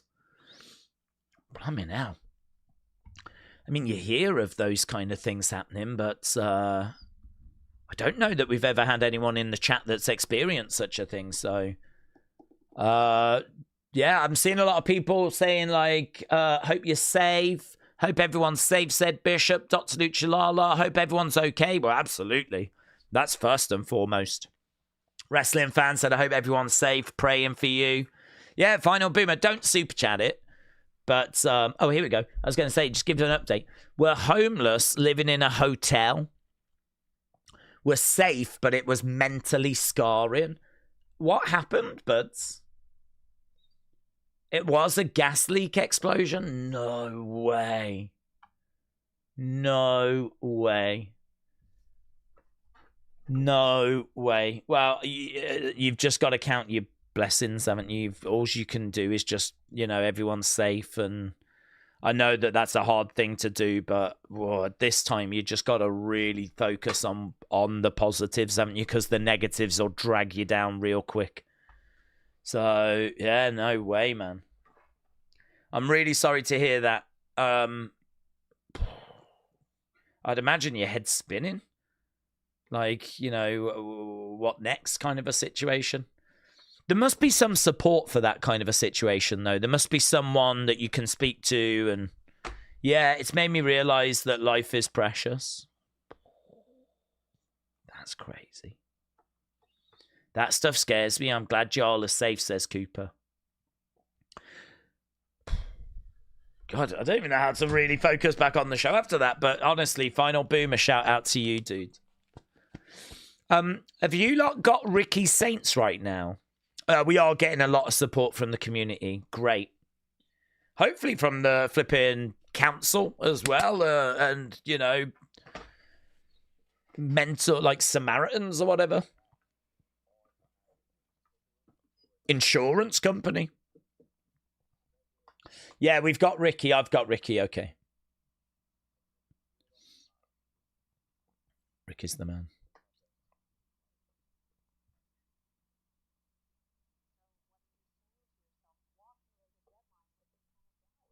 He's got doubt.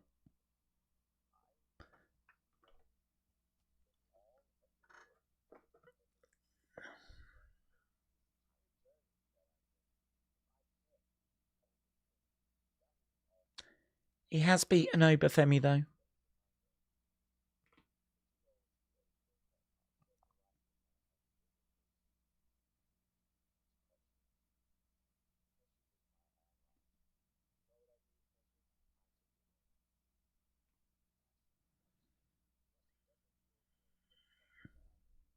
It's a really good segment, you know.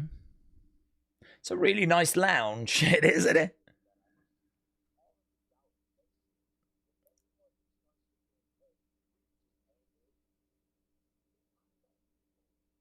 If I don't beat Oba, then who can?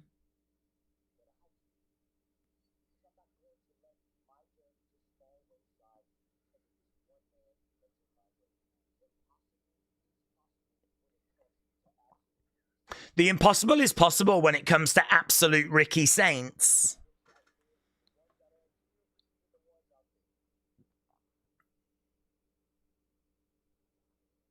I am a Ricky Saints.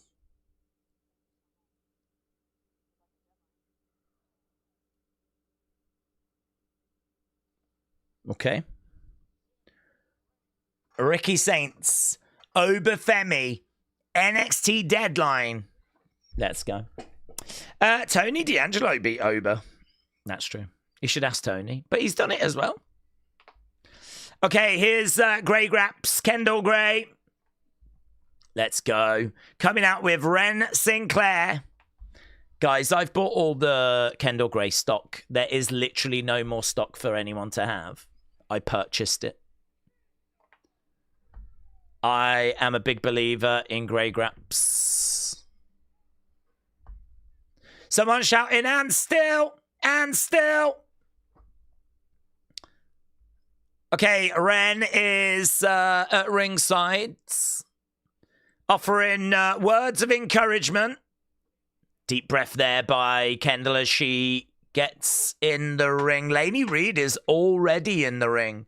So let's end the poll. Ying against Jordynne. You lot said was great. Pete Rosenberg's back. Pete Rosenberg only here for the Evolve matches. He's the Evolve analyst. I can't read. We learnt that earlier when I had the whole posture situation. The Ricky win over Oba is going to solidify him, and then Oba should be called up.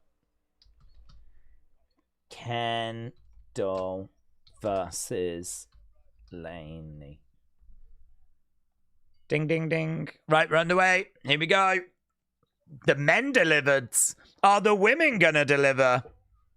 I'm sure they are. I don't know if you've heard as well, but this is a sudden death match. Sudden death match. Straight away, it's a sudden death match. Oh, lovely takeover there by Kendall. Grabbing the arm and taking Lainey over. Lainey with a big shot. Kendall goes back over into the corner. Kick coming in there by Lainey. Kendall into over the other sides. Bang. Lovely pace already straight out the gates. Bishop said, remember, no Evolve tomorrow. No Evolve. Gonna miss it. Right now, Lainey in the corner. Bang! Kicks coming in. Trell said, Fallon gets help at ringside, but the new cowgirl don't. Kendall's got help at ringside. Things don't make sense. Well, it's true. There should just be no one at ringside. It'd be such an easy thing to enforce as well.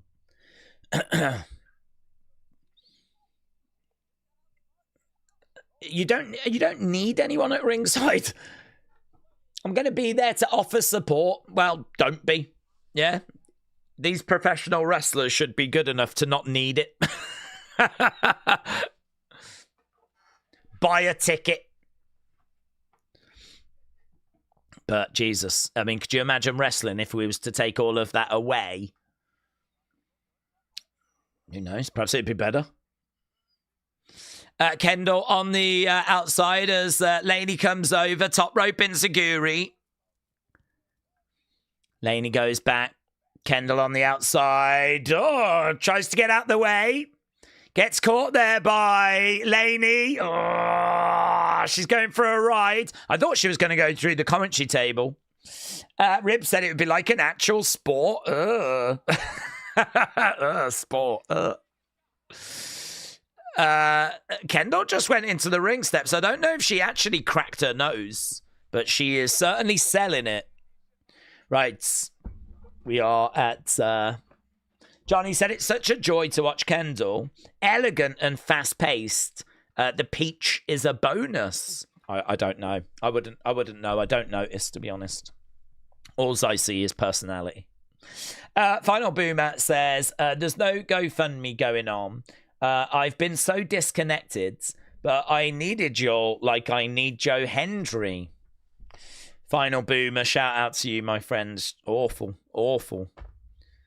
I can't even believe it, honestly. It's one of those things that you hear about from time to time, like a gas explosion, but I mean, I've never actually met anyone that it's happened to, so crazy.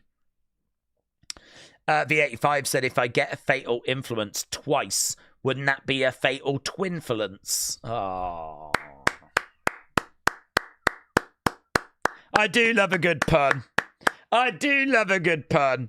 Fatal twinfluence. Oh, that would be a pretty fun finishing move for if Fatal Influence were a tag team. The Twinfluence. Some sort of move they do together. Ah, oh, very nice. Daze, you should do Dynamite instead tomorrow. Jokes. Yeah, no, I'm all right. I'm all right, thanks. I'm all right having a night off from streaming. Although I'm not, am I? Because we've actually got a member stream tomorrow. So I'll still be streaming for the members. Lainey just looks rough in the ring compared to Kendall. Lainey looks rough compared to Kendall, said Dotstooch Lala. Stuffed crust, extra large spinach and mushroom pizza, says William. Trini said, I'm so glad we don't celebrate Thanksgiving. We've already got more holidays. We've got 17 public holidays. It's madness. Right, we are at commercial break. You'll have to let me know when we are back. And then we'll be back underway. We've got half an hour left. Half an hour left. Do you know what? We're doing our best. We're trying to make it through. Yeah. It's been a really good show, though. I mean, honestly, if I was just to watch this show and not stream it and just, you know, not care about being in sync, I think I'd really enjoy it. Herlon said, will WWE NXT pay-per-views come to Saudi? Well, if Saudi pay for it, definitely. Definitely. They'll definitely bring it over. There's probably a good chance, actually, they will bring it over, stand and deliver. I don't know if that's going to be part of the package that they've purchased when they've bought WrestleMania. So stand and deliver might make its way over. Jared said, you don't get a double Fatal Influence entrance tonight. My thoughts are with you at this difficult time. Yeah, I know. It's an absolute disgrace, to be honest. It's an absolute disgrace. I didn't even get one proper one because they came out. They then did the split where they go to the ring. And then we went to commercial break. So I didn't even get one proper one. This was a night where I was meant to get two. I didn't even get one proper one. It's a flipping disgrace that I have to sit here and look at Jey Uso every week. And look at flipping Seth Rollins, Cody Rhodes, Roman Reigns. Oh, they get all their entrances every week, don't they? Yeah. Gotta keep the people happy. Don't matter about Daze, though, does it? No, screw Daze. It's literally the only reason I watch wrestling. I can't stand wrestling. The only reason I watch is literally just for the Fatal Influence entrances. But thankfully, I've got into Grey Graps. So that's keeping me around. Elbow coming in there by Laney. Shot coming into the side of the head. There's some serious boots that Ren is wearing. She looks like someone from the 1970s who really is passionate about the space program. She strikes me as someone that wants a bit of that sort of science fiction chic. That's a lot to get for some boots, isn't it? Some silver boots. Sci-fi chic. She looks like she could be in Barbarella. Yeah, she looks like she could be in Flash Gordon. She looks like she could be in a long-lost episode of Doctor Who. Big shot coming in there by Kendall. Kick to the midsection. And again, another shot as Lane. Look at the sell by Laney there. She's all at sea. Okay, Kendall trying to come back. Duck underneath. Against the ropes. Lovely suplex. Yes. Kendall Gray, I see you. And you are awesome. Underneath that bottom rope, grabbing the leg. Gotta say, though, Laney playing her part here. No shade to Laney. I mean, I don't know much about this girl. But, maybe we're seeing some stuff out of her. Look at that. Sit down power bomb. And Kendall. Kendall lives.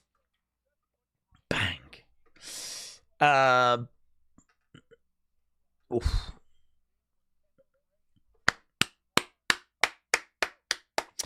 Okay, Laney in control. Ren is worried. Kendall goes down. The Ren QCC Iron Survivor match coming up later. I think it's our last match, isn't it, after this? I mean, we are running out of road. Oh, hello. Oh, she's taking her clothes off. Jesus Christ. Lainey Reed. She's bringing the knee out. Oh, yes. 1, 2. Ah. Lovely work there by Kendall. Looking for the armbar. Oh, JC. JC has come down. JC distracting. Oh, Fallon as well. Fallon distracting. Ren takes out Fallon with her sci-fi boots. Oh, my God. Oh, my God. Oh, my God. Oh, Charlie. Charles. Charles. Ah, it's all happening. Ah. Charlie's here. Oh, my God. Well, what does that mean? Okay, are they being all... Is everyone... Right, you're all gone. You're gone. You're gone. Okay, we got Fallon. We got JC.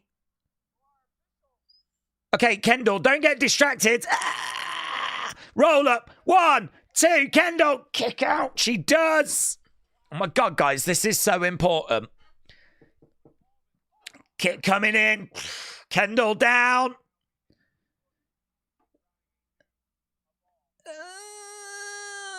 I don't want Lainey Reed as the Evolve champ.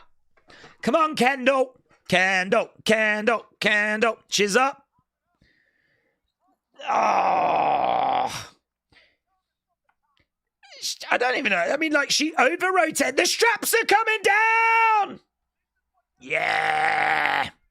Bang. Look at that. Lovely work by Kendall. What? And she gets it. Kendall gets it.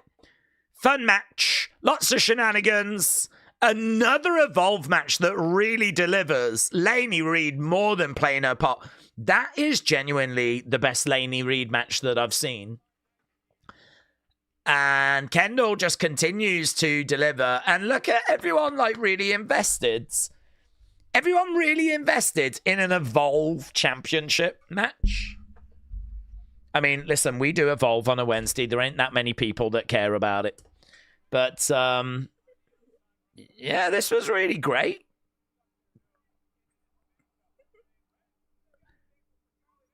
Charles! I do like that bit. Charles! And then they all got removed, and there we go. That was good. Let's get a poll going, shall we? Look at the straps coming down. Shades of grey.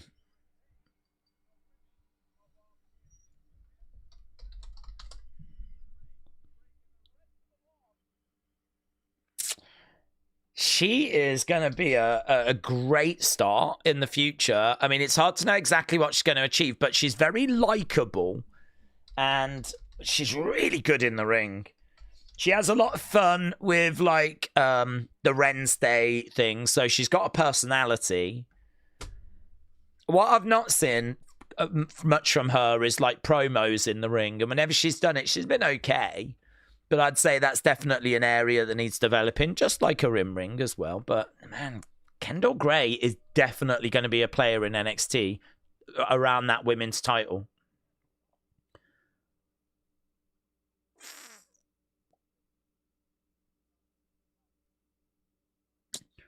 Kendall looks awesome, said Jennifer. Well, I've already bought all the stock, actually. See you too late.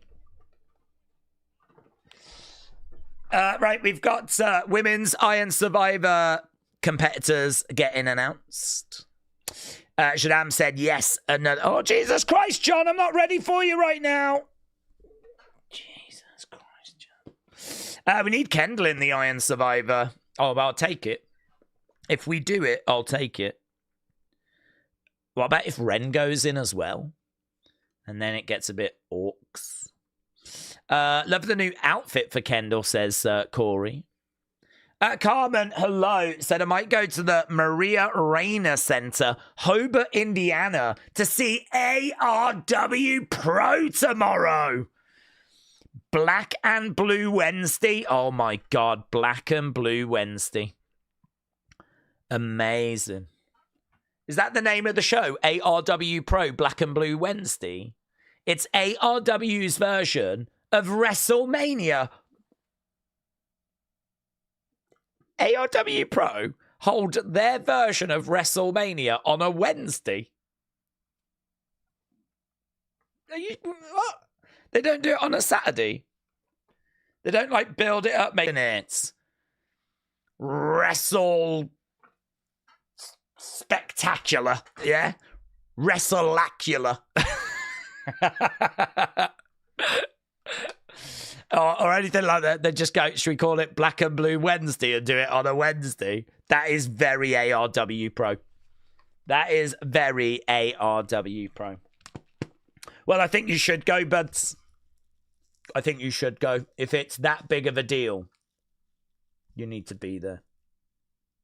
Hawks fan said Ren better have the proper license for that dump truck that she's operating. Hawks fan. I did not see any vehicles involved in that last segment, but I'm happy to rewatch. A lot of the Evolved talent is great, said Dr. Duchalala.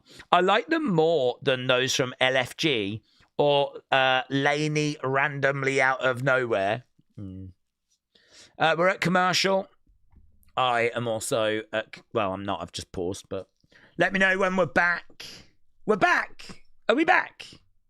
Are we back? Ren better have the proper... Oh, we read that one. Guys, where are we? Are we back? Daze, ARW Black and Pro is the name of the show. It's their Thanksgiving show, and it's on the Wednesday before Thanksgiving. Well, enjoy it, my friends. Enjoy it. Are we back? Can someone tell me if we're back? Because I'm just sat here on my own like a goof. Like an absolute goof. Like a lonely goof. You only need a Class B C Del E, so she should be fine. Oh, there you go. She can operate that drug. Turns out that she can. Corey said we're all just sitting here together. Yeah, I love the fact the show's going on and we're all just sitting here. Just like, are you watching the show? Because I'm not watching the show. Okay, John is going to announce the women in the Iron Survivor. I'm just going to read them at the end.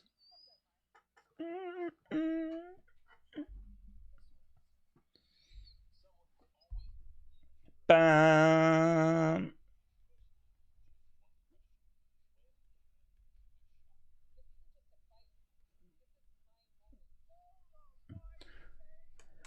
Okay. No surprises at the moment. Traitor! No spoilers as to who's in.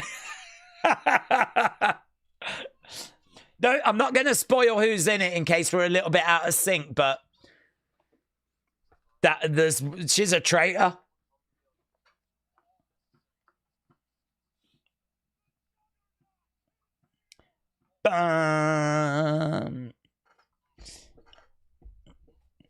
Nice Wednesday for ARW WrestleMania. I can sleep tonight.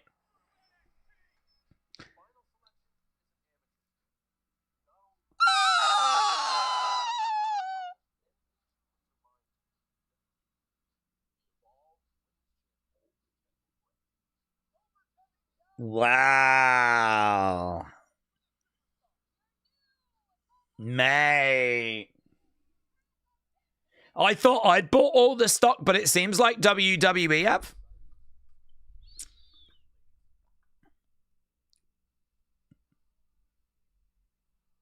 Okay, so Jordynne Grace, Kelani Jordynne, the traitor, Sol Ruka, Lola Vice, and Kendall Gray makes up the fields.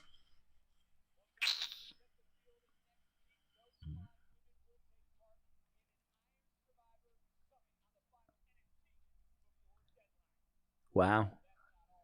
Look at the sea that Kendall is swimming in now. Deep waters, mate. Deep waters. I love Kendall as a pick, but I'm disappointed at no Jada, said Dr. Luchalala. I can understand that. I can understand that. Okay, Myles Borne is making his way down. Jeremy said instant banger match. Instant banger. Ren and Kendall are in the quarter pound crew. What does that mean? Here's Myles Borne making his way down to the ring. The winner of this is going to get added. We've only got 16 minutes left to go. 16 minutes.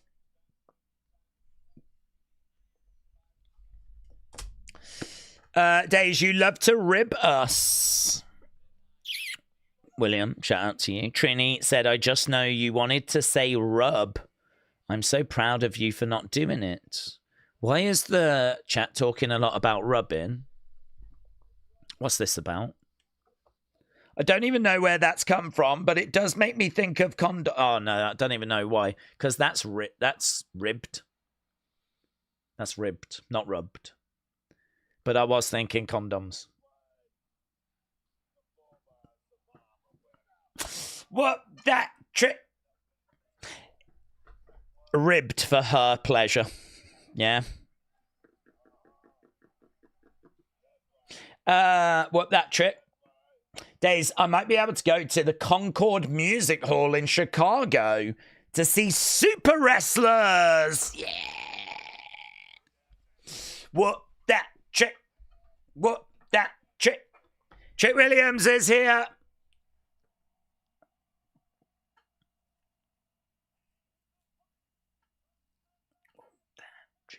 Crowd are bugging. Yeah, he's a big star, mate. He's a big star. Kendall needs a better finisher, says AB. Trini said, I'm so proud that I always bring out the perv in Daze. I mean, to be honest, it's not that far below the surface. To be honest. Kendall Gray is trending right now. She deserves it. Booker is Trick's #1 stan, said Wrestle Rants. Right, here we go. Here we go. Match number 5. 14 minutes to go. Trick Williams, Tricky Willie. Taking on Myles Borne. Booker said he's not on anyone's side, but he's just spent about half an hour freaking out about Trick. Let's go, man! Let's go, man! This is the man! I'm not on anyone's side. Myles Borne jumping over Trick. Ribbed is condoms and butt plugs, I think. I don't know. You probably could get ribbed anal plugs. I'm not sure. Are they also for her pleasure? Probably. Anyway, Trick and Ober need to get called up, said Jennifer. I would be fine with either of these guys winning, but I think Myles wins, said Wrestling Fan. All of Booker's favourites always get called up quick, said Dr. Luchalala. Backstage is Joe Hendry, Leon Slater, Javon. AB said tonight seems like there are more focused women's matches. Brenz said Lily Lou is the greatest corn star. I don't know who Lily Lou is. Genuinely, I'll search. I don't know. I'll have a look, I'll confirm. Oh, Jesus Christ. What's that done? I think I clicked the wrong button.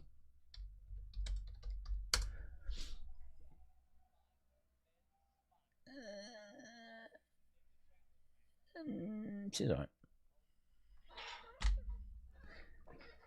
She's alright. I heard she walks like Trini. Chop coming in there by Trick. Bang. Myles on the feet. Bang. Down goes Trick. Flatliners always look a bit weak. Where we at? Where we at, everyone? Where we at? Love the bearded said show us. Well, I haven't got like dirty pictures. I'm not allowed. I've got the safe search on, the safe blocker, because I'm not trusted. So this is what I was looking at. Do you know what I mean? It's not that exciting. She's all right. Do you know what I mean? Seems like a nice person. I'm sure she's got a great personality. Do you know what I mean? Dark State for life, said AB. We're at commercial break. I've paused. Let's go. Daze is more of a Pamela Anderson type. Well, I think we all were in the 90s. Pamela Anderson and Rachel from Friends. That was it, wasn't it? That was the dream team. That was very much, and maybe Scully from X-Files. In fact, definitely. That's the triple threat. That was the triple threat. Pamela Anderson, Scully, and Rachel from Friends. Jesus Christ, no man could stand up to that. Buckle at the knees. So, wonderful. Now, God only knows what people are into now. Do you know what I mean? We haven't really got those kind of... I don't know, who are people into now?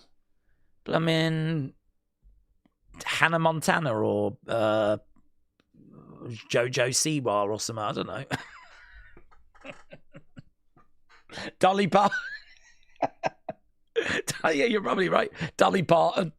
The kids today, with their fantasizing over Dolly Parton.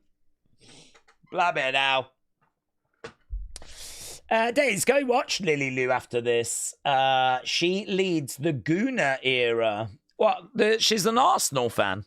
Well, she might be, actually.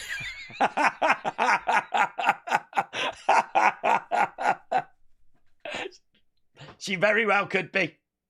I don't know. Jesus Christ, where's the wrestling? Where is the wrestling? Emma Roberts or Margot Robbie is top of this generation. It's probably Rachel Ziegler, isn't it? She's probably top of this generation. Rachel Ziegler and Lara Croft. What a chat, says Brenz. What a time to be alive. Big Time said, I'm struggling with the men's division. Outside of Trick, Oba, Ricky, the guys they're trying to put in the spots are not moving me. Something is missing with Myles, Tavian, Briggs, and Dion. A.B. Jobson is having a bit of Margot Robbie.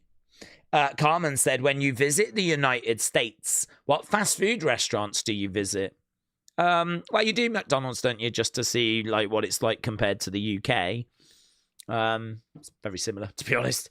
So, I mean, it used to be the sizes were bigger, but to be honest, I've been in recent years and it's kind of shrinkflation has hit America. Things are definitely more expensive in America than they used to be, and portions are definitely smaller, but you do still have some crazy portions when it comes to food. I mean, we went to Pizza Hut, had a large pizza, and it was like flipping like this. Large pizza in the UK is probably like that. In America, it was like that. And like we ordered like an omelette, and it was like flipping. So your portion sizes are still pretty crazy. Certainly judging on Florida. But yeah, I wanted to try Wendy's because we don't have Wendy's. I think they've opened a few restaurants, but we didn't have it, so we tried that. I wanted to go to Dairy Queen to try the Blizzard, so I went there. Never been to a Sonic's, but I haven't heard great things. What other fast food is there? We have Burger King, we have KFC, so not really too bothered by that. That's it, I think. That was it. I can't think. I don't think we went anywhere else. They didn't have like. I'd like to try shake. Was it Shake and Shack? Shake and back. I'd like to try In-N-Out Burger, but I think that's only in California. Yeah, don't know. We just went to a lot of restaurants, to be honest. We were out all day, and then we'd go into a restaurant. Like, I say restaurant, there was, there's loads of places to go in Florida for food. Seafood place and an Italian place and Texas Roadhouse, places like that. Olive Garden, they're quite good. Flipping, I tell you what, I am a big fan of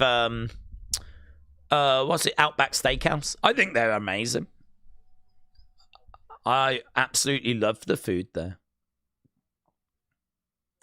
So we were going to places like that more than like having dinner at McDonald's or whatever. Inside Crater by Myles. Sabrina Carpenter is way prettier than Sydney. Yeah, this is it. This is the conversation we're having right now.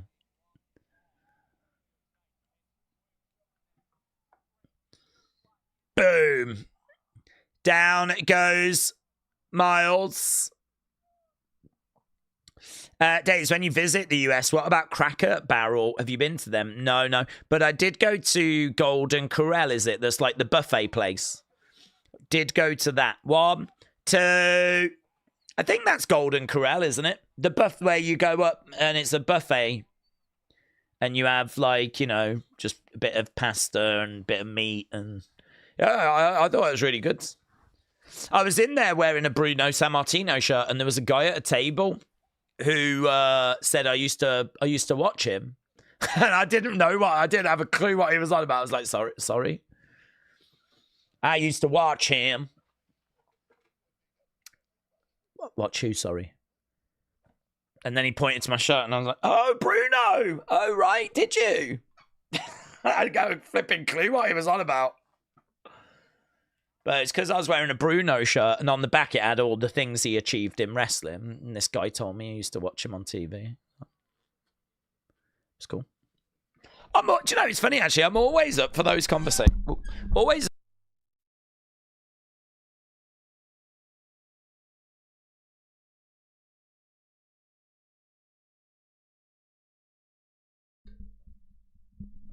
So all those stories about, I used to watch him, that's great.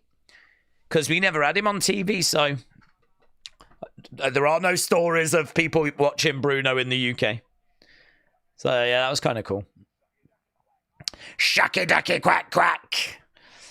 Okay, Trick in control. There's a local radio station. They're advertising on TV, showing some short clips. I've got espresso caught in my head, says Rhino. Kick coming in there by Trick. Forearm shot coming in there by Myles. Big boots by Trick. Oh, duck underneath. Both going for net breakers. Both going for net breakers.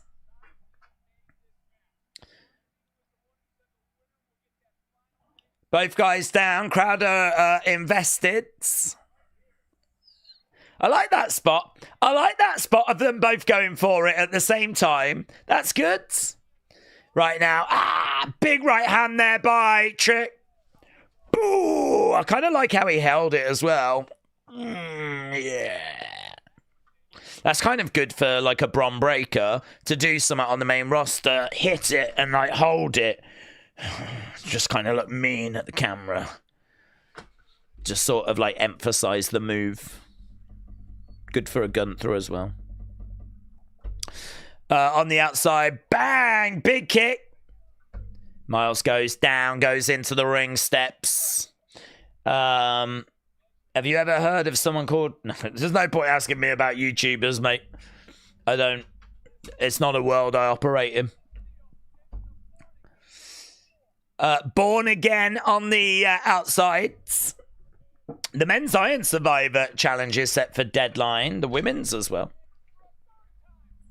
Borne again. 1, 2. Oh, he got it. Yes, he got it. Myles beats Trick. Oh my God, Trick Williams is dead. Buried him. We've buried him. We've buried Trick Williams. Trick's going through a lot, says Booker. Booker's not excited by this. Well, I'm pleased for Myles. We've got to build him. It's the right result, but how the mighty have fallen. It hurts, doesn't it?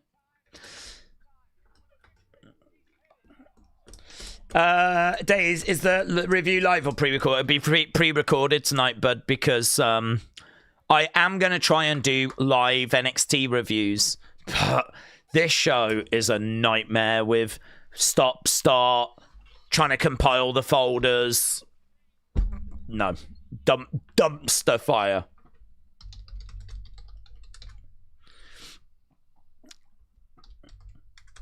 Are we going to get a little final moment?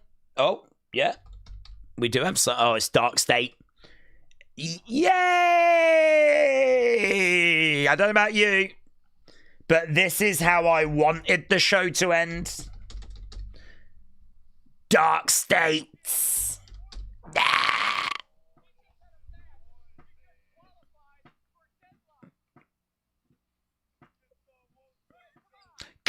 Cutler's coming to mess you up.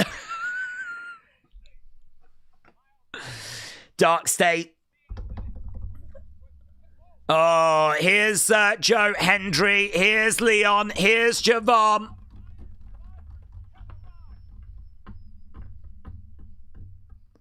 Oh, no, their plans backfired.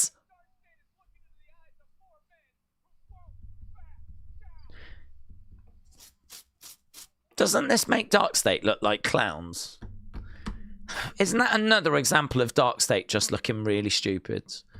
Where they come through the crowds, spend ages doing their entrance, which then allows some other support to come down. Do you know what I mean? If you want to attack the guy, attack him.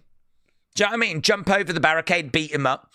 But instead, you want to do your big theatrical entrance. Dun, dun, dun, dun, dun, dun, dun, dun, lights going and everything. All you've done is you've allowed people from the back opportunity. And so now you stood on the edge of the ring going, what are we going to do? This isn't what we had planned. It's like, no, well, maybe you should have got a better plan. You goons. You absolute clowns. Jesus Christ. The booking of Dark State just continues. It's never ending. It's never ending how absolutely garbage we book that group. The guy was in the ring on his own. He was in the ring on his own. If you want to murk him, just murk him. If you want to murk him, just murk it. Instead, dun, dun, dun, dun, dun, dun, dun, dun, dun, making their way. Oh, we're going to get you. We're going to get you. Oh, you ain't going to like it when we get to the ring because you're in trouble, mate. You're in trouble. And then flipping back up comes and they're like, what should we do now? Should we run away?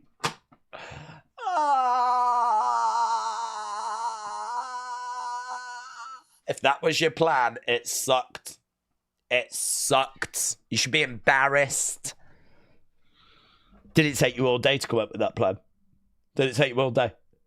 Was you sat backstage going, what should we do? What shall we do? How about after the end of the main event, we'll hit the music, we'll head to the ring? Okay, but what if he gets back up? Oh, he won't.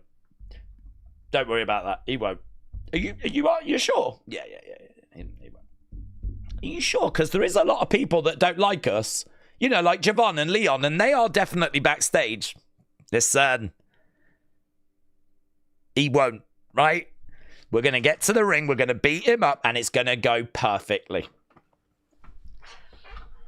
Just one last time. Are you sure that's what's going to happen? Yes! Oh my God, stop going on about it. It's a perfect plan. Fast forwards to the and there they are on the edge of the ring. Did you see Cutler as well? Like,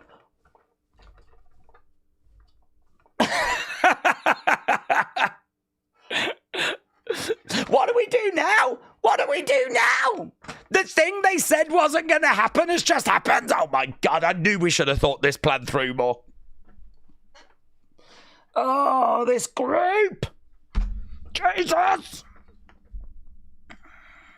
Jesus Christ. Dark State are bust, said Restaurants.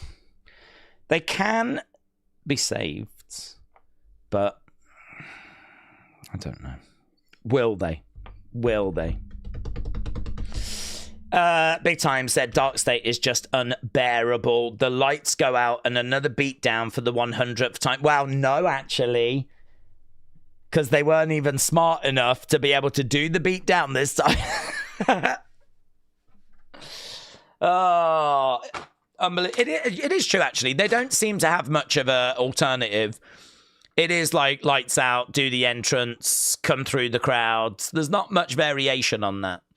I mean, sometimes they do need to just, you know what I mean? Lights off, on, they're in the ring, jump over the barricades, come from under the ring, catch people off guard, murk people backstage. There's a lot of work to be done there. There's a lot of work to be done. Right. Well, there we go. I mean, look, we all had a lovely time and we've all learnt a lot about each other as well. And I enjoyed the show. I thought the show was good. I hope you enjoyed it as well. Don't forget, there is no Evolve tomorrow. Are you going to miss me? Of course you are, and I'm going to miss you as well. But we'll be back on Friday with SmackDown. And of course, we're heading towards Survivor Series, and I really do need to get that stream set up, to be honest. I keep sitting here thinking I need to get that stream sorted. I need to get that stream sorted. So actually not having the stream tomorrow for Evolve is going to be quite welcome, so that I can really get a couple of things that are now getting really quite urgent sorted. But yeah, I thought this was pretty fun. I'm going to go away and I'm going to work on Unseen, I think. Just get loads of stuff in that. Get loads of stuff in that. Get loads of everything into that one video. So I'm going to run away and work on that. So a big thank you for joining us. I hope you got some from this week's episode of NXT. Did it suck because it was taped? I don't know. If you watched it, I think you would have enjoyed it. But obviously, us trying to keep in sync was an issue. But I still enjoyed it. Still got some from it. And really appreciate all the support. So a big thank you to everyone that's put in super chats and shared their thoughts, like Jared and Final Boomer, Sleaze Boy, Cameron Wrestling, Tracy, David, Paul, Julian, Will. Big thank you to all of you guys, but a big thank you to everyone that joined us. I'm going to go work on that video, and I will see you again next time. Bye for now.